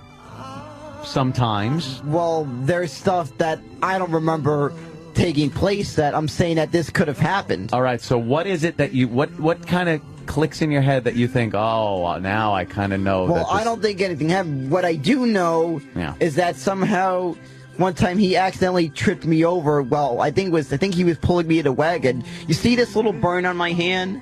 Yeah, that's from jerking him off real fast. No, that's responsibility. He kind of knocked me off the wagon accidentally, and I accidentally grabbed onto I know about it. falling off the wagon. I grabbed onto a Jesus, grill. boo. Huh? Yeah. I grabbed onto a grill, and this hand was. What was her burnt. name? What? No, I grabbed onto a grill, a barbecue. Boo. I grabbed onto a barbecue. Yeah. Actually, I'm not even. Barbara who? No, a barbecue. Oh. I'm not quite sure what this whole. What's the whole Do you have a point sister of it? named Susie? No, Since we're getting booed all over the place. My sister's name is Shannon. Oh, Shannon. All right. Yeah. My sister's name is Shannon, and as a matter of fact, How did you get so off track when we were talking about your brother raping you in your sleep? And you're talking about a boo-boo you got on your hand from a barbecue. Well, what happened with your brother that night when he raped you in your sleep? Well, I don't know what happened. I just know he may have. He may have tried some gay stuff going on. Where did he try to put his penis? No. If anything, I think he went for the ass. So you, if anything. If anything, his brother doesn't play games. All I can tell you Right between is those meaty all I cheeks. can tell you, is that when my brother's here, he'll prove to you none of it ever happened. But well, then what do you? Why I'm are not you saying it did happen. did? We're not saying it did. I'm just saying you seem to have this idea that it happened. Well, everybody here seems to think it happened because I think it was E-Rock that misheard something I was saying when I was saying that there was a reunion going on. No. You said a cum reunion. Right. No, I didn't say come reunion. I said there was a reunion that I was going to see him for the first time in 23 years. How much older is he? He's in his late 30s. How old are you? I'm 27. Okay. Big difference. He's in his late 30s. Yeah. So he tried putting it in your ass. He might have tried. Might have. What stopped him? That I do not know because I don't remember anything that happened. So why do you think he might have tried to put it in your ass? Well, Apparently, anything, his balls hitting his rectum stopped him. anything. Yeah, what stopped him exactly? Anything. He would could have broke happened. through on the other side if he had kept going. I don't know. The mattress underneath me stopped him. Since you guys think there's something that went on, I figured, I said, you know what, I'll just humor these guys and say, yes, something did went on. And then I thought, and my brother, when he's here, he'll prove that it never happened. How will he prove it? Yeah, how's he going to prove it Will he now? let us smell his dick and then smell your ass Yeah. and see what the difference is? Comparison. Well, if that's what it takes, yeah. Or will he put it in your butt and then you'll scream out and he'll go, see, this is the first time he's ever taken one. Yeah, if that's what it takes to prove that it never happened. That's right. Just throw those S's out. Who needs Exactly. them? If that's what you need to prove that it's never happened, If it will. that I'm what it just letting takes. you know, lately he hasn't been making many trips to New York because he's trying not to lose any money from the economy. He's an accountant. What does he drive, a car made of dollar bills and the wind blows them? No, my brother's a penny pincher. Oh, Okay, wow. cool. He's a penny. As a matter of fact, my brother is Jewish. Really? I find the combination very difficult to believe. Well, he is, and you know how sometimes they're trying to look to every way to get an extra buck. That's the penny pincher's a weird dog. That's an aggressive dog. No, that's a mini pincher. Oh, I thought. I was just saying that my brother is the kind of guy that. Why would he? My brother's the kind of guy growing up, That growing would up from fuck what a man in the ass and not even have the common decency to give him a reach around? No, even the stories I heard, Oh. he would look for every way he could to get an extra buck. Even if it was buried in your colon, apparently. Yeah. So how would he get an extra buck? Now, he would do stuff like go through every garbage can to look for cans. Wow. After your can. No, he would go No? through every garbage can in the neighborhood. He lived. He started with you, and then he just started fucking other people in the ass. Well, what I know He's rifling through cans. Well, what I know is he lived in Long Island. Yeah. All right, he lived somewhere in I think it was somewhere around Huntington, maybe Millville. I'm not. He didn't live in Astoria, Queens? No, he lived in Millville. All right. As I said, we only had the same father. Yeah. Not the same mother. No. But the same father? Yeah, same one. But we're both the sons of Stephen Robert Curlin. Okay. That's the name of my father. I assumed when you say we're both the sons of. Sound like royalty. Yes. And he begat. Here's my family crest. Begat. Everyone begat. Is that? Yeah, that's from fucking Sling Blade too. What I do know is that what I know is he'll tell you everything. As a matter of fact, if you even need further clarification, I could bring If we need what, Bob? I could bring my mother into the building. Mutter for further. If we need what kind of clarification? If you want to know more of what happened, I could bring my mom here. I could bring my mom. And by the way, Jimmy. Yes, sir. I have a feeling you'll hit on her when you see her. Oh, Why? Is this wishful thinking on your part? No, because I know people have said stuff about my mother when they've seen her. What have they said? She looks like she looks like she's in her 20s, all right? How old is she? She's not the kind that doesn't like to reveal her age. I know she's probably in her early 40s, but she doesn't look like she's in her early 40s. So does she? Are you saying that she likes to fuck? No, but she bring guys over the house. No, but So- I've heard people say that my mom looked hot. What color guys does she like? Got a picture? I don't have a picture of her. Want one? She doesn't. She's busy taking the photos, not being in them. What color guys does she like? Yeah. Well, all I can tell you is that my father was a white guy. But what about the guys that she Brings is over. with now, that she brings home? No. Guys that you have to call uncle. No, she's still with. She's not married, but she's with my sister's father. Okay. What color is him? Yeah. I know. Well, I don't know all of it. I know he's part Norwegian, and I think there's some Irish in there. I think. Oh, he's very white. Yeah. And I think. Well, I know his mother was Jewish. Okay. That I know his mother was Jewish. What postal code did he grow up in? No. all very I fascinating. don't know his postal code. I just know he grew up in Connecticut, pretty much rich family. The 203 area code? He grew up a rich Was family. he near 95, which goes through Connecticut? Or was he near Mystic Seaport? Go. I don't know. I just know he grew up in Fairfield County. Okay, then you know a lot. I don't know the whole information do. because I don't go there that often. You're obsessed. You don't go there. No, as a matter of fact, I think pretty much all his relatives are very boring. Connecticut's a boring state. They must love this part of the program. They don't listen, so they don't know this. All I know is that everybody on my mother's side of the family Is an asshole? No, they're very entertaining. Trust me. Yeah. What were you doing when they were handing out pizzazz? As I said, Anthony, as I said, a lot of my uncles, you'd fit in very well with them. Oh, I would. Why? Who are your uncles? John Wayne Gacy, fucking Pete Townsend, Pee Wee Herman, Gary Glitter, the principal from fucking Ferris Bueller, Jeffrey Jones.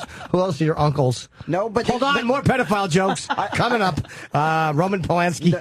No, but I know. All right, you go right ahead, babe. I know they're very down to earth and have that edgy sense of humor. Oh, okay. Ah, that's it. I'm down to earth and have an edgy sense of humor. You have an edgy sense of humor. Thank you.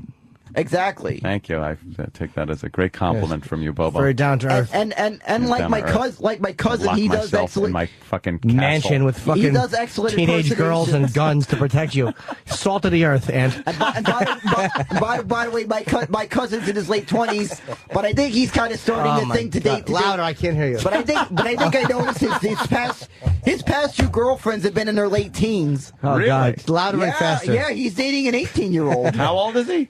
My cousin's in his late 20s. Yeah, why is he dating girls who are 40 years old? No, It's he's silly. dating an 18-year-old. Who's 18? Your cousin's 18 years old? That's normal to date an 18-year-old. No, my cousin's Louder, in his I can't hear you. My cousin's in his late Faster. 20s, but his girlfriend is in her late teens. That's Cool. crazy. He talks like the guy in the Lotto commercial with the fucking megaphone. Yeah. Except that guy's more interesting. I can imitate that guy. Go ahead, please New do. York State Lotto jackpot is now $55 million. Can you now imitate David Carradine or Michael Jackson or perhaps Ed McMahon or Farrah Fawcett? No, that good man. All I need to do is send annoying emails that say you may have already won $10 million. Yeah, you and a bunch of other people if you buy a ton of magazine subscriptions. Wow, You don't you know miss a that trick. scam. This guy's good. Yeah. He improvs. He's got it. My mom's fallen victim to that scam. Of course she Oh, has. She What'd they say? Send these in and we'll remove your son from the house? no, like she really thought she was going to win $10 million, and she bought the magazine Christ. subscriptions. What was the magazine? She bought my son's adult monthly. I don't remember the magazine. Really late-term abortion weekly. Every centerfold is a propeller hat of a different color. That's great. What was the magazine, Bobo? Yeah. I don't know, a bunch of women The magazines. Black she bought. Inches. They're about carpenters. She bought a bunch of women magazines, Cosmo, Glamour, all those annoying She magazines. bought Hysterectomy Monthly. It's how you could design your inner womb now that it's been removed. It's about storing winter coats in where your reproductive organs used to be. The Hysterectomy Monthly. You vacuum seal your coats so they take up less space. And then a teamster shovels them into your vagina until September. All I remember. It's how to turn your barren womb into a popcorn maker. The one thing I do remember is that the one thing I do remember is Storing shoes where your reproductive organs used to be. That was the special double issue for December. one thing I do remember is Because that our boots would always get the rug money. How does that feel? It hurts a lot, doesn't it? To start saying something and have a Muppet voice run right over you.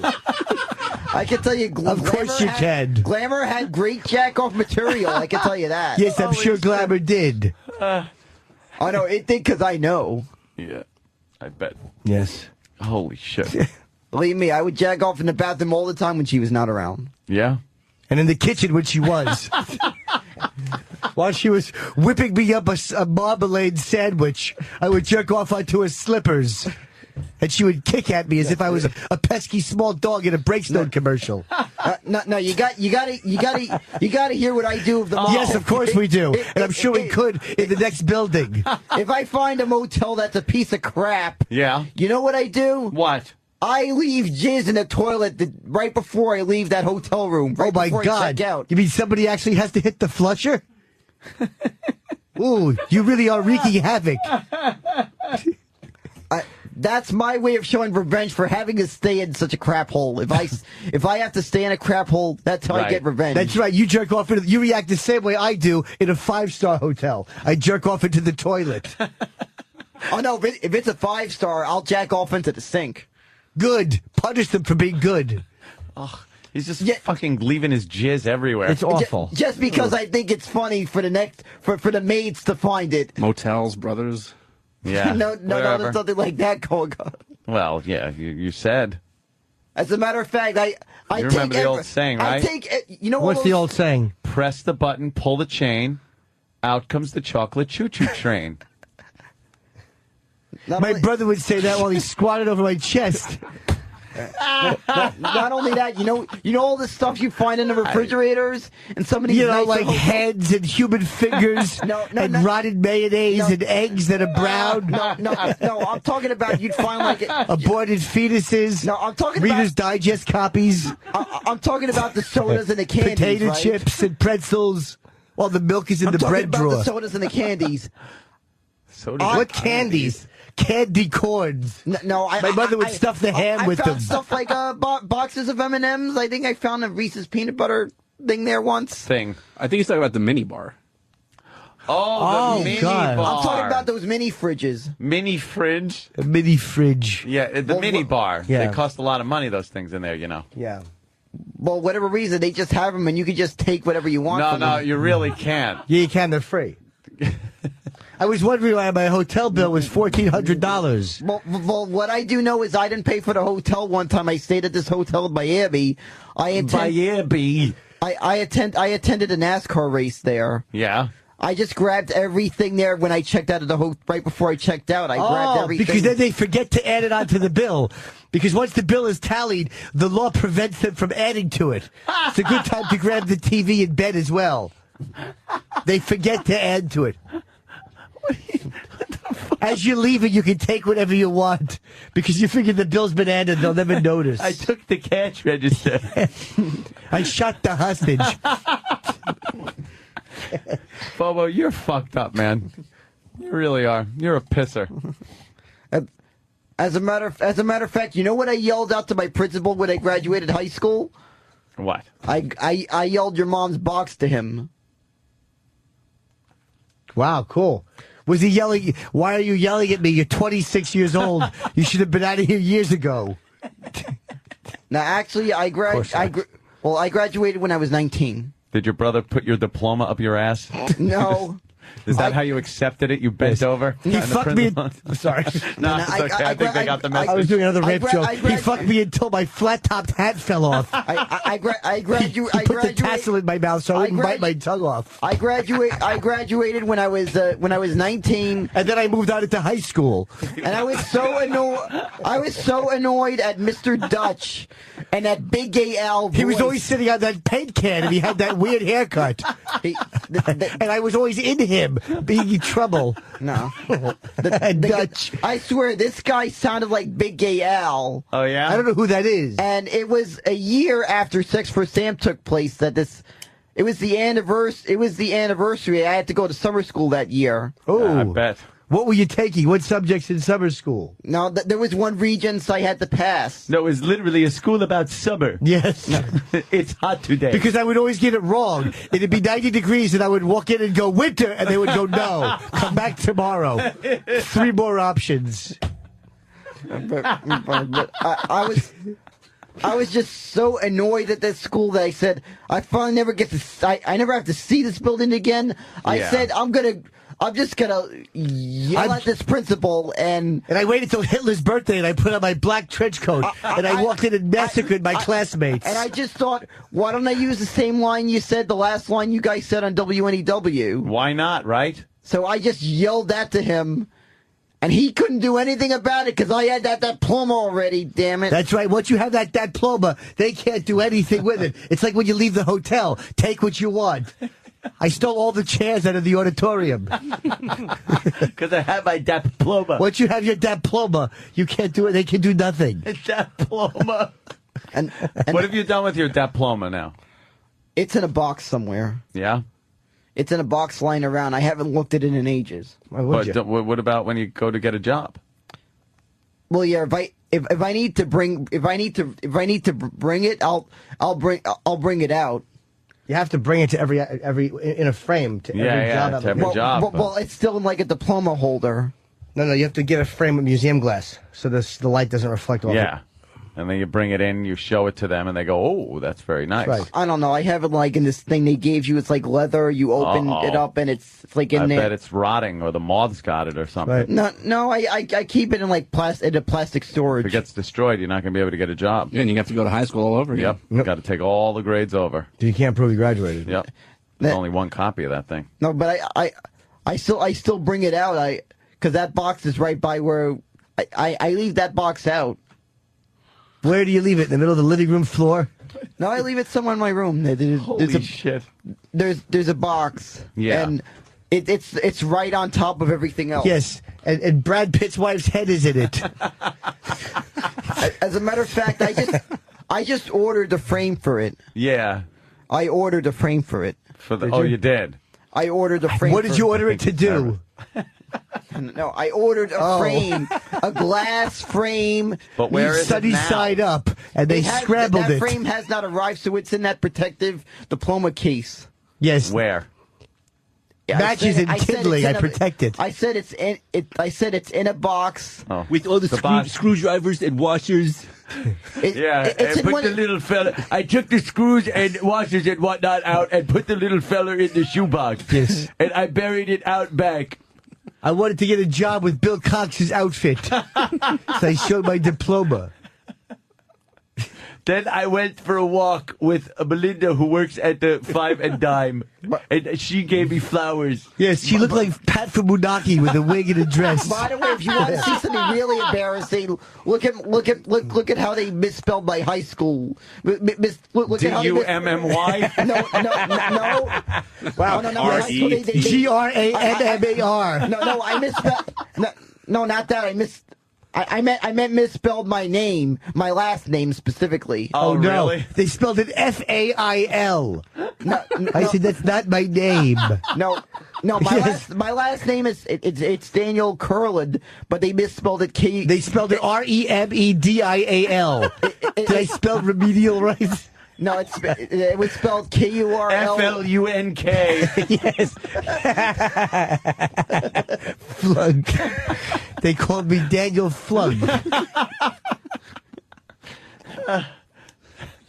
Yeah, you're a pisser. You really are. Look, I'd love to stay and chat, but I've had enough of Bobo, and I think everybody else has too. Can I throw this plug out real quick? No, I'm sorry, we're out of time. Up and coming. Please. Friday and Saturday, the 17th, 18th of this month, Zanies in Vernon Hills, Illinois. Punchline Comedy Club in Atlanta, Georgia, July 23 through 25. And I'm actually psyched about this. Middletown, New York, my buddy's club. Friday, July 31st, Saturday, August 1st. It's called the Manhattan Comedy Club. 845-346-4242. It's a very small room. We'll probably sell out. My buddy, Rich Francesi, owns it. It's a great comedy club. That will sell out fast with the amazing Jim Norton there. And have a great holiday, everybody. Yes, have a safe and sane holiday. We'll be back on, I guess, a Monday or Tuesday. We'll see what happens. To report on all the fingers that have been blown off and mortars that have been fired into the faces of idiots that light them and then look down the tube when they think the fuse went out. Happens every year, doesn't it? Right, Bobo. Right. Anything you want to say, Bobo? My mouth is also known as an M80 holder. No, I kind of wonder if there's probably a firecracker that probably blows up in Steve's ass every 4th of July. Or Steve's. Once again, I refuse to pluralize. Pluralizing is for communists, according to my father. Actually, I would think that'd be funny if a firecracker blew up in Steve's ass. Yes, Firecracker. A firecracker that blew up in Steve's ass. A firecracker is if we put a cracker at the end of the hall. Exactly. That's a firecracker. Yes, or a redneck, not near. And notice how that firecracker will have the Foundry logo watermarked on it. Oh, I get it. Yes. As a matter of fact, Anthony, if you were in a movie, I bet you Steve might probably end up putting the Foundry logo so big that when you'd watch the DVD, this is how big the image would be. Oh, that's cool to make it like that because everybody on the radio can't figure it out. Don't come up with an object that you can relate to size-wise. Like, let's just say your brain. People go, oh, the size of a pea or a walnut. It'd be so small if you'd watch the DVD. You would need a magnifying glass just to watch that movie. Right. But it would only look big on the movie theater. You know we really like you, don't you? Yeah, I know that. You're fun. You're a fun guy, man. I like having you on. Don't You're a good man, Bobo. Don't kill yourself up with the weekend. Where are you going to be, Bobo? So everybody can know. Where are you going to be? I haven't figured out yet what I'm doing the 4th of July. Oh, what are you going out with your chick? Yeah, that's the plan. I'm planning something over the weekend. Where do you want to take her? All I can tell you is I'm either taking her to F.H. Riley's if there's an event going on during the 4th of July weekend. Let me give you some pointers. Or there's a great place to fuck out back. Yes. Right out back. Right below that elm. They can't. They can't hear the screaming from there. That's right. It echoes off the walls and the dumpster. I can always do that. Pay a little homage to Poe. Who? Pay a little homage to Poe by fuck her out back at F.H. Riley. By fuck her out back. Yes. He is just paying homage. Disaster. He's a mess. I love it. You're a mess. All right, Bobo. Bobo. Have a good, safe holiday, Bobo. Yeah, everybody else, have a great time. We'll see you next week.